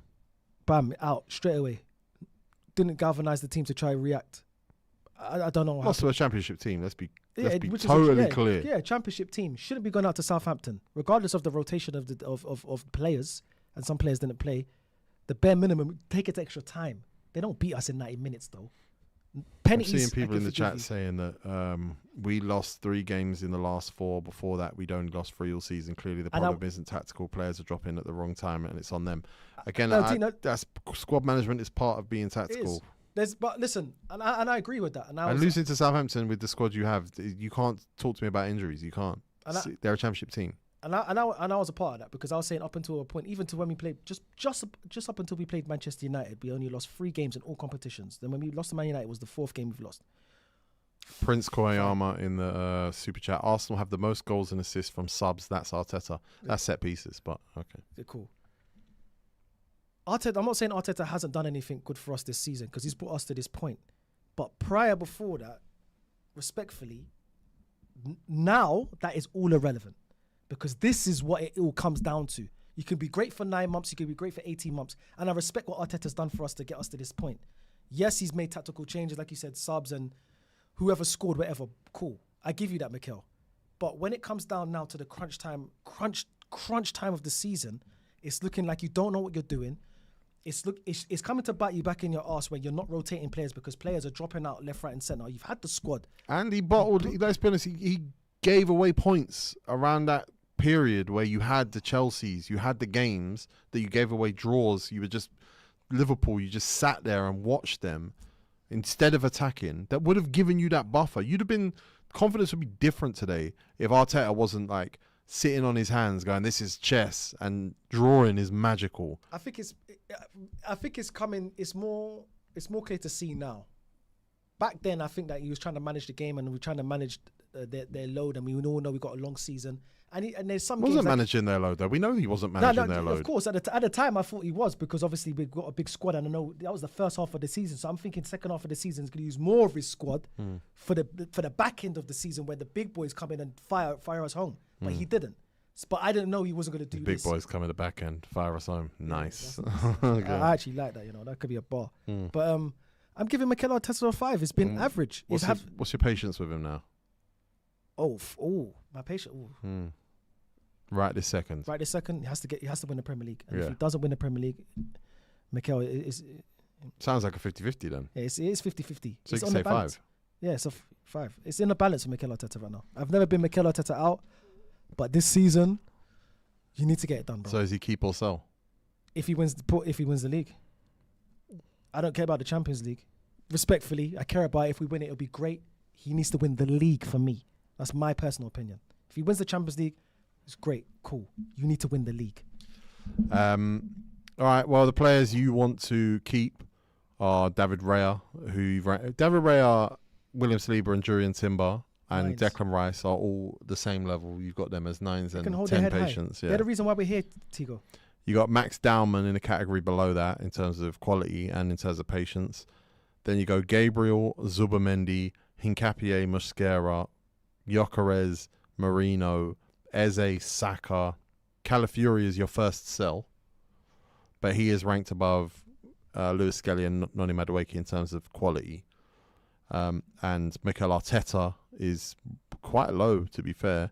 You haven't committed to whether or not you sell or keep him. No, but if he's And, win the league, and we keep you. If he's don't, The rest of these players you want sold are Norgard, Aretha Balaga, Ben White, Kai Havertz, Gabriel Martinelli, Leandro Trossard, Martin Odegaard, and Gabriel Jesus. yeah.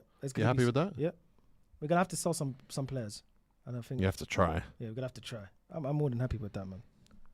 I'm more than happy with that. They need to get it done. Arteta needs to find a way. He needs to galvanize these boys and show them the way. You're the manager, dude. You're the reason why we've got to this situation. Yes, but Arsenal fans, let us know what you think of that.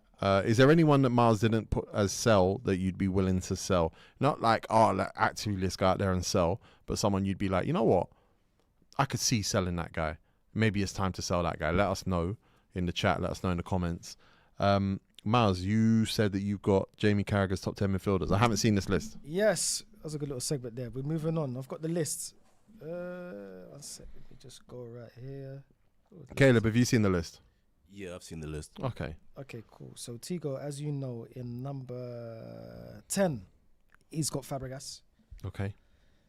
Yep, he touched on Fabregas, said that he's one of the good midfielder, one of the better midfielders in the league. Went away, didn't do that good for Arsenal. Went away to Barcelona, won leagues, came back. Conte won the league with them, so that's why he's got them in 10. Number 9, Man City player, Rodri. All time, yeah? Yeah, all time. Okay. It's got Rodri, obviously, Ballon Above d'Or. Fabregas, okay. Yeah. Yeah, Ballon d'Or, yeah. Ballon d'Or, treble Champions winner. League, yeah. Then in number 8, he's got another Man City midfielder, Yaya Toure. Above Rodri. Yeah. I don't know if I go above Rodri, but he might be. Is it? It's special, but So, Rodri's a monster. yeah, he is. But Yaya Toure bullied the league. Shit league. But he bullied it though. It was shit though. But he still bullied it. It was a shit league, bro. This league is this league. Every good? time they went Who's Champions bullying League, this league? I mean, this league is better than that league. If Yaya Every Toure, time City went Champions League, they got slapped about. do you think Yaya Toure will bully this league now? No, he does not. He does not have the Peak Yaya Nah, Toure. physically and what his skill level, yeah. But what teams are asking players to do now? No way. Okay, Yaya fair. Toure, do you think he's a bit, in terms of all-time midfielders list, do you think he gets overrated a little bit? Yeah, because he did it in a shit league, and I don't think people take into account the fact that the Premier League, like towards the end of Fergie's era, all the way up until Klopp and Pep come, it's actually dog shit. Mm. It's underpants. Yeah, it was. It's disgusting. It was a transition. Was it a transition for the whole league that time? Yeah, well, it just was shit, and then Pep and Klopp came and made it good. Yeah, because that's like Brendan Rodgers, Arsene Wenger. Bro, you're talking Mancini, about, obviously Moyes, Van Gaal, Yeah. Conte. Who was Man United manager at that time? Was it? Well, it's Moyes, it's Van Gaal, it's loads of those Fergie's managers. gone, isn't it? Yeah. Yeah, it's a bit of a. So sticky- it's the end of Fergie as well. The end of Fergie is not peak powers Fergie. No, it's not. Yeah, Fergie won his last league and said, "I'm gone. Pep's coming," but Fergie's still the goat to me. Number 7, Paul Scholes. Okay. That doesn't break it to the top 5. I was kind of surprised when I heard that. Yeah. He said, what did he say about Scholesy, Caleb? Do you remember what he said? No, I don't. I remember yeah. I can't remember what he said about Scholesy, but I remember what he said about other players. Number 6 is N'Golo Kante. Yeah, see, I would have N'Golo Kante above Yaya Toure. Would you have him above Paul Scholes? Maybe, yeah. Is it? N'Golo Kante was... But Paul Scholes won 11 if N'Golo Kante was any other human being, to go and win the league at Leicester, goes Chelsea, win the league, and just be like almost flawless in his role from the second he arrived in the league to the second he left, that legacy would be like, it would be screamed about from the mountaintops. It's true. Yeah, because he also said before Leicester won the league, there was in a relegation battle. He was the guy. He was the guy. They won the league. He left. Leicester was going to get relegated again. Won the league with Chelsea, PFA Player of the Year, and then won the World Cup. Yeah. Yeah, he was on a mad roll. Was he in the Champions League team? Chelsea's Champions League team? He was, wasn't he? Was he? Yeah, I think so. Could have been. I can't remember. I can't remember if he was in that midfield. Probably he's won everything. Number 5, we're going into the top 5 now, Tego. He's got another Chelsea midfielder, as you could probably guess, Frank Lampard. At 5? 5 is this is Okay. top 5 now. I don't know if I got Frank Lampard above Kante. Maybe. Have you It's got close though. Frank Lampard or Scholes? Who do you rank higher? It's tight. Let me hear the rest of the list and let me Because you've got Scholes because I and think there's a little bunch in there. Yeah, because Scholes is number 7. I wonder who's number 1, by the way. Yeah, I wonder. Number 4, Arsenal's very own Patrick Patrick Vieira. Yeah. Vieira. And it's funny because would I put Patrick Vieira above Lampard, Scholes, and Kante? I think for what I saw, yes. But the other guys, they can definitely argue that they should be above him. Yeah. But is that he accolades, changed the though? league. He Is changed that the league. accolades? Or It's is that accolades, but it's as a midfielder? I mean, Vieira did it in a 2, Yeah. and he did it in a 3. So did Scholes. So did Scholes, Yeah, but so did Scholes, did he play inside for United a lot? Who would it have been? Keenan Scholes. Keane He was Scholes, a 2, double pivot. Keane Scholes. Keane Scholes, Giggs, Beckham, yeah? Yeah. Yeah. Why doesn't that sound right? That is it. Yeah, it is it. That is it. It is it. Because Keane played with Butt as well and Ince. Yeah, Yeah. it is, yeah, Yeah. a little bit. A little bit, yeah. Who comes in then? It's just Butt. Yeah, Butt, I assume, yeah. Who's the 99 midfield? Because Keane's suspended for that final.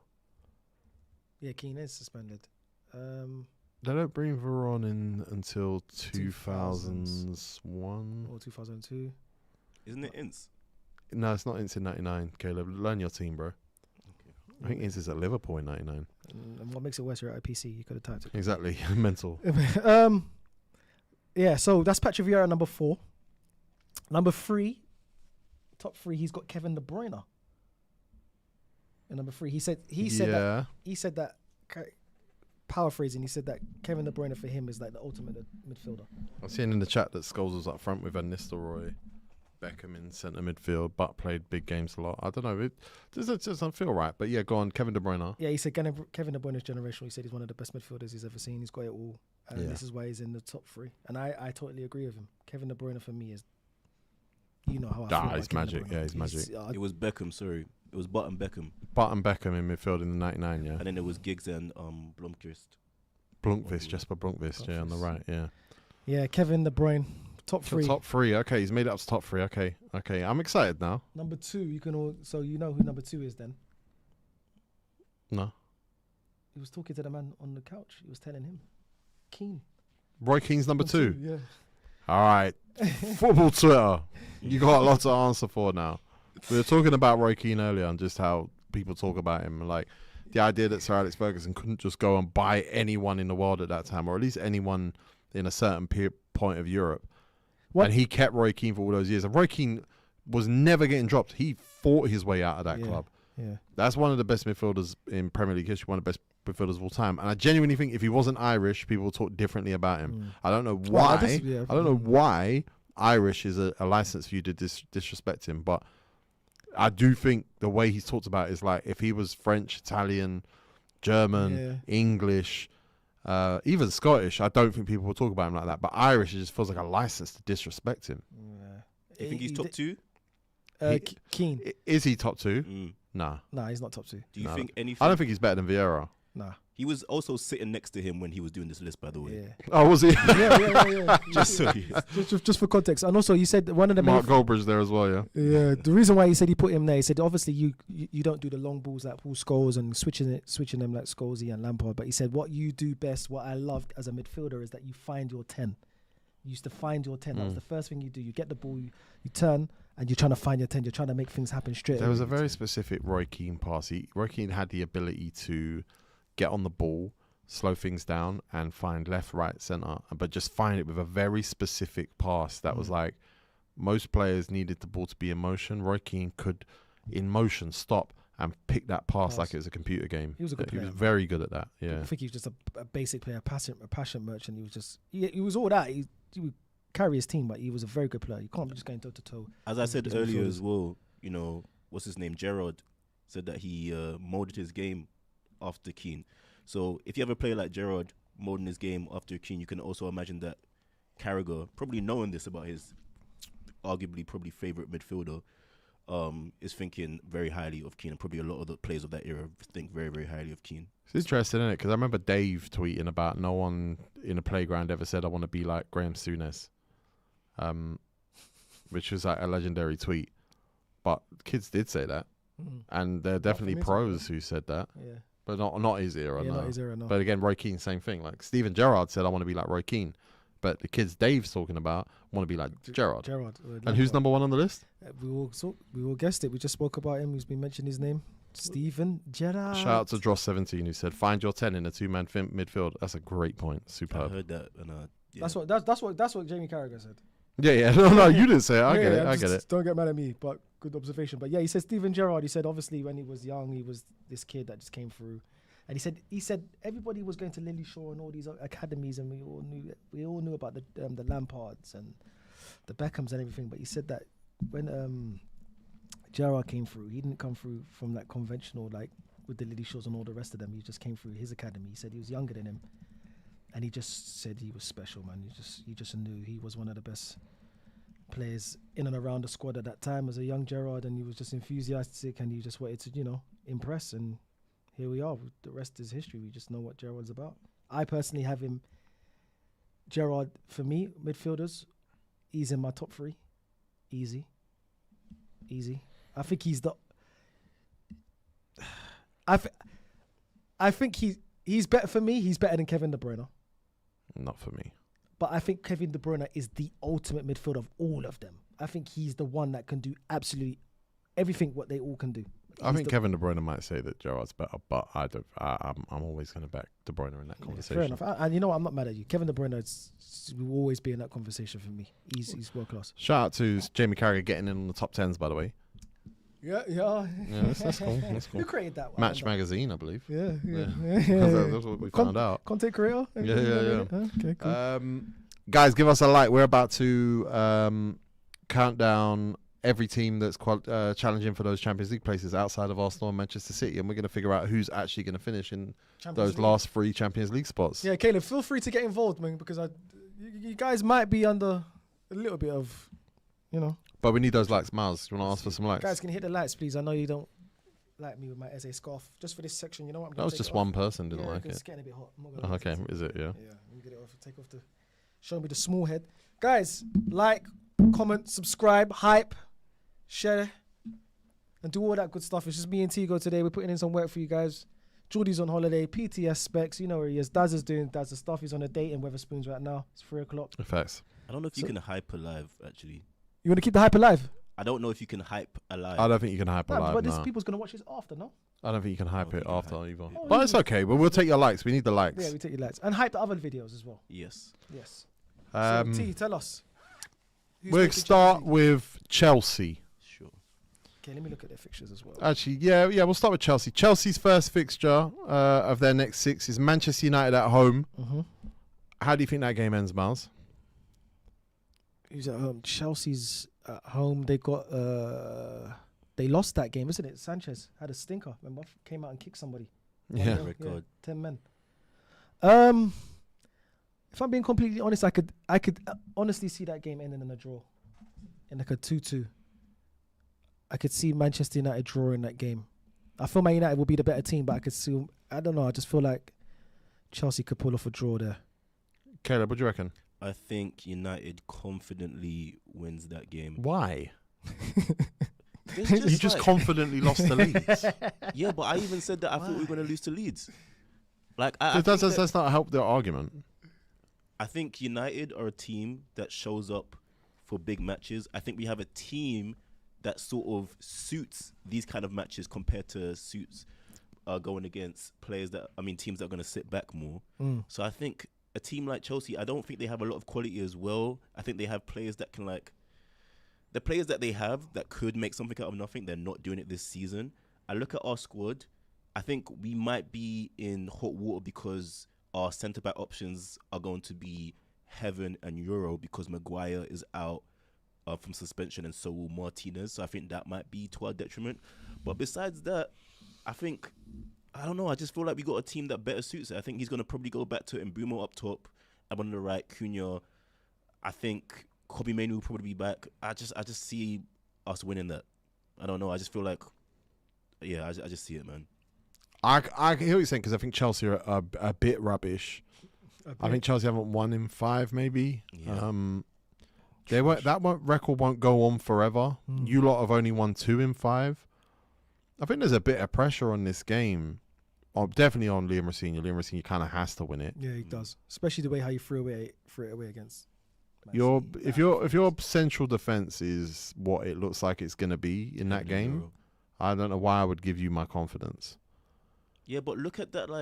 That's what I said Sorry, before. no offense, but Chelsea's defense, as much they might be more experienced, I'm not looking at them and be like, oof, that's that much better. I than think us. there's a big difference between Lenny Euro and anything Chelsea can Fofana. put out there right now. You know, Cucurella, you got Luke if Shaw. you had a Harry Maguire and a De Ligt, or a Harry Maguire and a Martinez, or you had a De Ligt and Martinez, there's a combination of centre backs that I think are winning that game. I don't see United being able to field a team that can win that game, but I think Chelsea are dossers.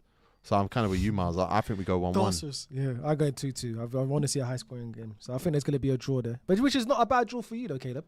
It's not a bad draw for us, but yeah, I see us winning. I think it being, how Arsenal fans are trying to deflect the set piece thing.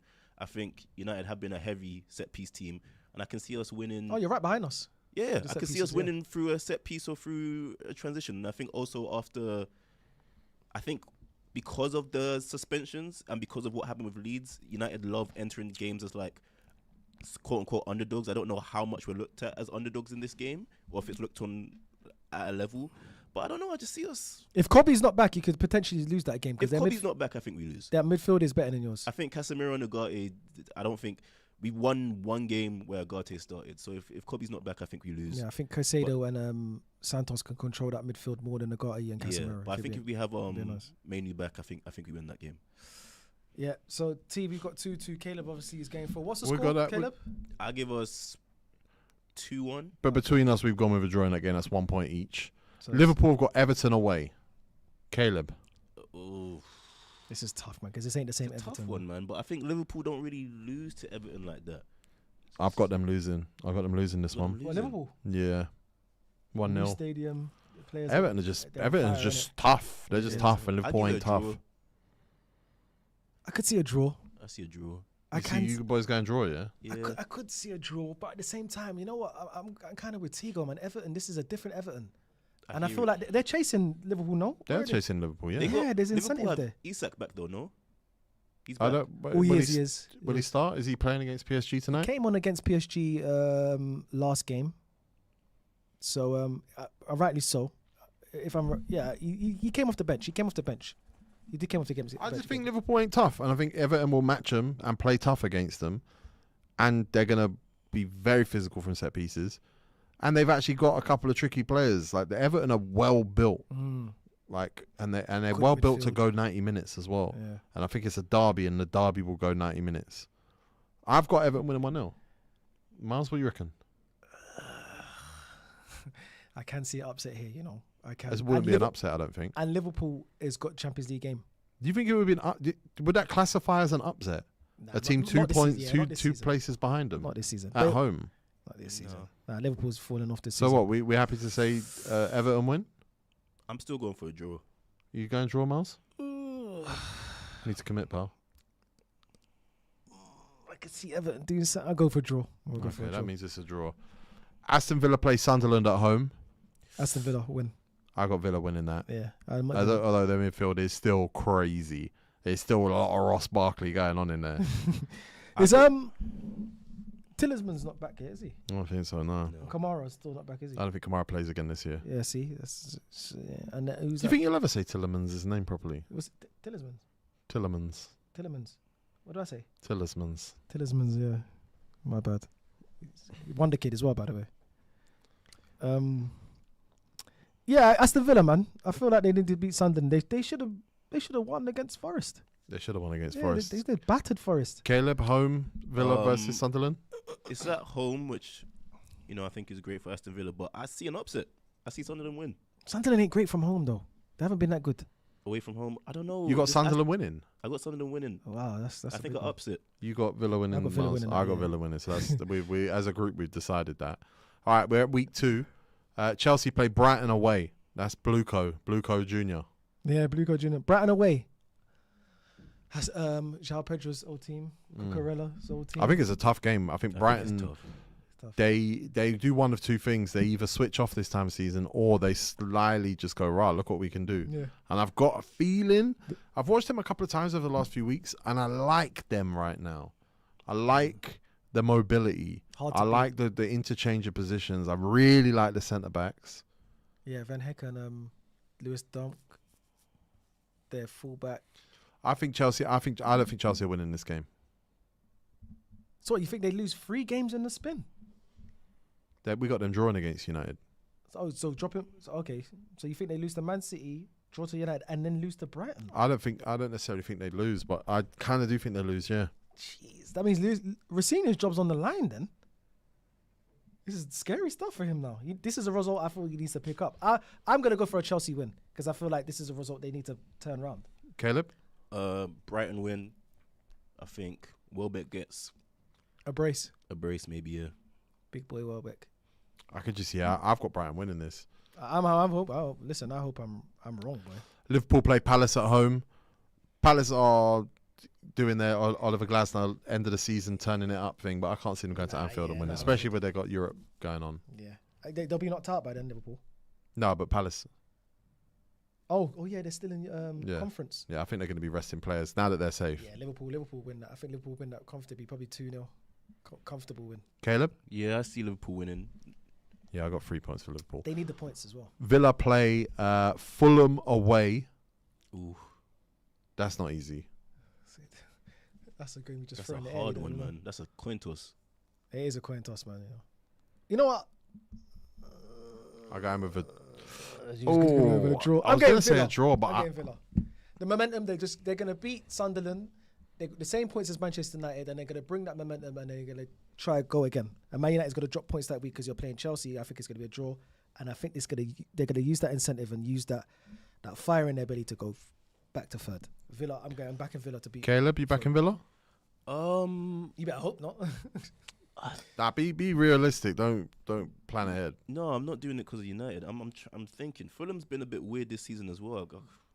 They've been up and down, especially at this point. Am I back in Villa?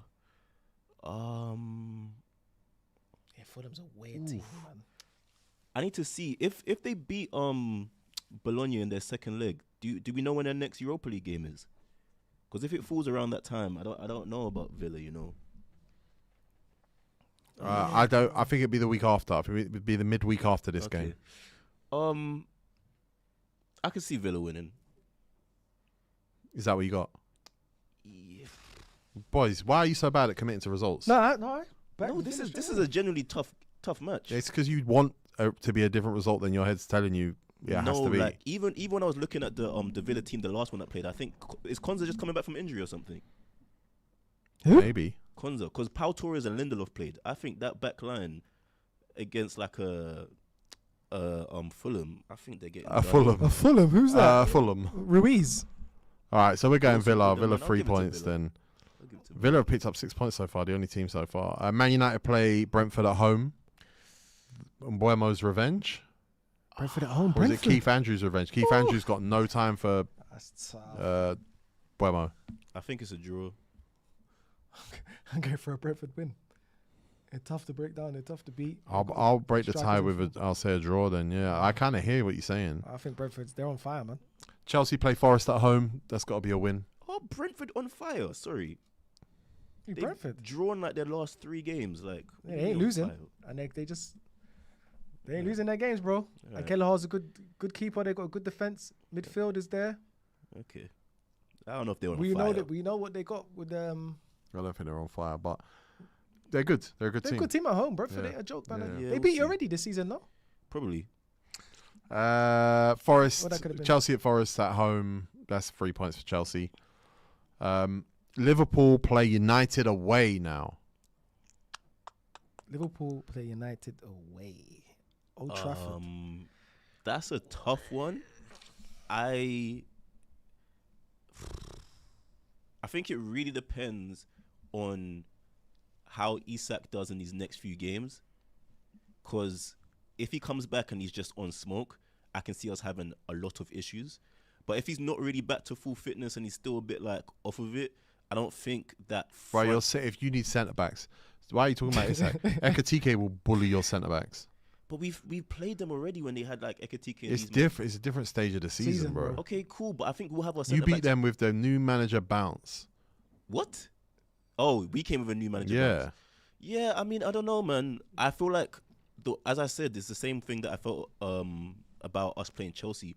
When we're a bit under the cushion, we have to play more transition football. I think it's better suited to us. Blah, and our blah, blah, players. blah, blah. Yeah, he's not committing. Miles, He's who not do you committing. think's going to win that 2-1 game? Liverpool. 2-1 Liverpool. At Man United, yeah? Yeah, I think Mohamed Salah does what Mohamed Salah does. And I think he signs Ooh. off I don't think so. with the Liverpool. Caleb, fans what's the saying, score? Bang. I'm giving it 2-1 United. That means I'm going to have to break it by making it a draw. That is a game, though. What do you think, though, Tego?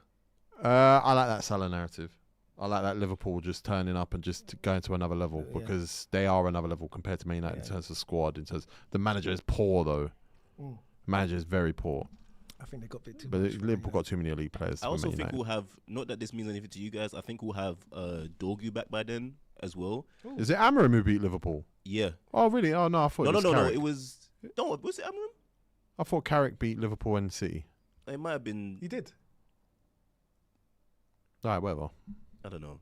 I know But- he beat City, though, Carrick. I don't know. When you see what we did And he beat to. us. We beat Arsenal and City, no? Yeah, he wasn't beat it? Arsenal. It was Arsenal. Oh, City. it was Arsenal Yeah, City, Arsenal not- City. yeah. After you see what we did to Arsenal, obviously you could say new manager bounce and that, but I feel like big Ooh. occasions, man. I just I feel, feel like United. the derby match against Leeds is a big occasion that you just got bopped. At your ground. Mate, I So don't think it's- draw is a that big safe of an answer, occasion. but honestly, I'm leaning towards Liverpool in that game. All right. Aston Villa play Spurs at home. Aston Villa. Villa are winning every game here. That's probably not realistic, It's but not realistic. it's hard to say Tottenham are going to win that Yeah, game, yeah, isn't yeah. it? And they got Romero out for the rest of the season. Yeah, he did his cruciate ligament.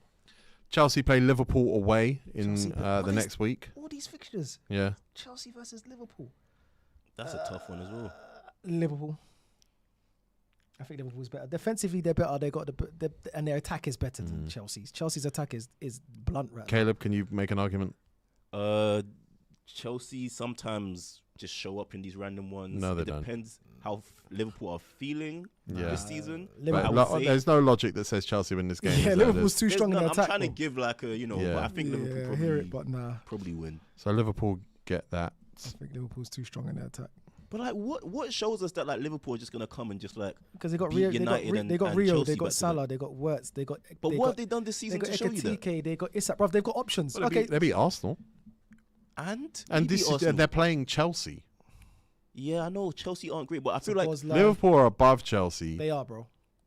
and Tego, they've got better players. We're going about these teams that are in this top 4 race, the Champions League race. Every single team that's in this Champions League race has been on and off this season. they've been terrible and they've shown up in certain moments. So I don't think you can guarantee that any of these teams are going to just randomly just come and just dominate because they're supposed to dominate. This is why we're guessing right now. But from what I can see, but I'm saying the narrative right now towards Liverpool is just like, oh, they're Liverpool, they're a better team, but they haven't shown this season that they've done anything. Chelsea haven't shown that. United haven't shown that. Liverpool have shown it more than Chelsea, bro. Liverpool has shown it more than. Yeah, under Liam Rosenior. Yeah, I guess. He has. I guess, but I mean, Villa play Burnley away. Villa play Burnley. Oh. It's got to be 3 points, isn't it? 3 points. Well, Villa are winning every game now. Villa's going for the league. Man United play Sunderland away. We need Man United to win, I think United will win that. so we don't have to pay Dazza any money. Sunderland are good away, though, We man. beat them already. Yeah, that's at Old Trafford. This is away. This is Sunderland. Yeah. I say a draw. I can see a draw here. Granit Xhaka, Robbie. Yeah. They're going to fight, man. Sunderland's. I can see a draw, but I could. If I had to lean to a team, I say Man United, but I can see a draw here. I So can I'm going see for a draw as well. You got that as 3 points, Caleb. I got that as 3 points. Yeah, I'm gonna back United for 3 points there. I think it'll be a hard match though. Yeah, definitely. Chelsea play Tottenham away. Chelsea win. Chelsea don't ever lose to Tottenham at Stamford Bridge. I can't. When was the last time you saw that? Is that? It's not at Stamford Bridge.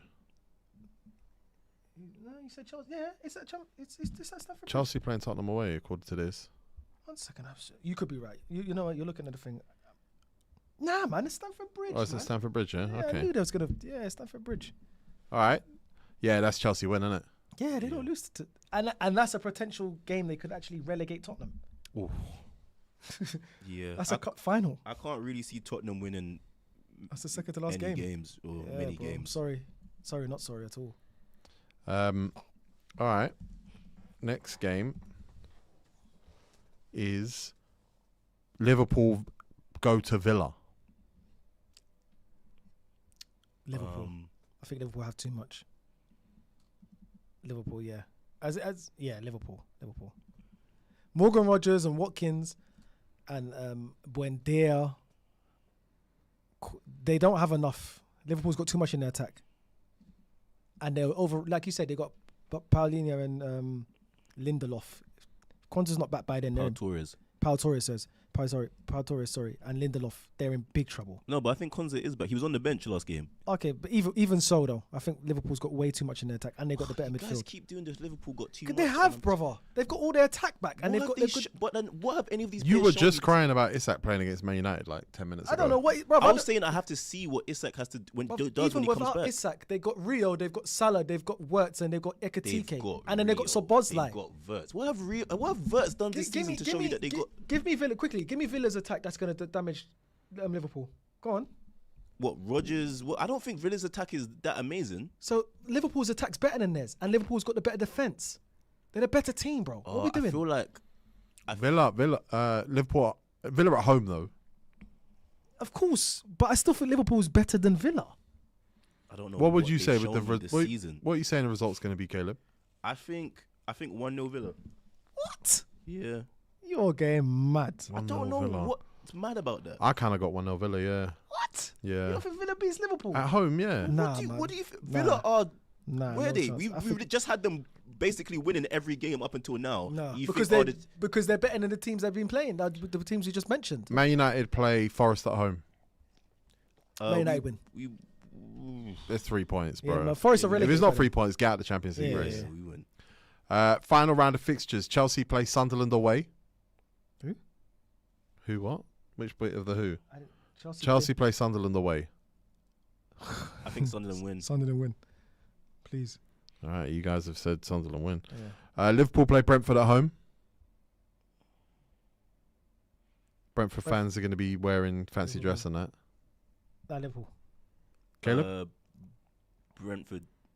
That's last game of the season. All right, yeah, well, Caleb's playing silly beggars now. He badly wants Last game of to the season. affect this, yeah. Last game of the season at Anfield, but Brentford has nothing to really play for, and Liverpool probably has all to play for Champions League. And you think If Brentford, Liverpool already in the Champions League places Bro, no, by no. this time, I don't think they have much to play for either. I think it's just Yeah, one but of you those- We could be don't just know behind. that yet. We You don't know haven't that we haven't yet. compiled the numbers yet. Yeah. Villa versus City at the Etihad. Miles? City all day. Yeah. What we did there? And Brighton at home against Manchester United. Caleb? Oof. I could see Brighton winning, you know. Yeah, me too. I think it also depends on if we've got top 3 or top 4, 5 secured. Well, that's irrelevant to the exercise. I get that, but it's actually relevant to how I think these teams perform. Okay, so you don't know the answer to that. So But I you're gonna gave you have to my answer it answer. without. What was your answer? I said I can see Brighton winning. You can see. So you got a Brighton win against United. I got Brighton like 2-1. All right. So that's 0. All right, boys. We're going to tell you who's finishing in the Champions League places now. Aston Villa definitely, according to us, even though they got Europa League and that. According to you guys. All right.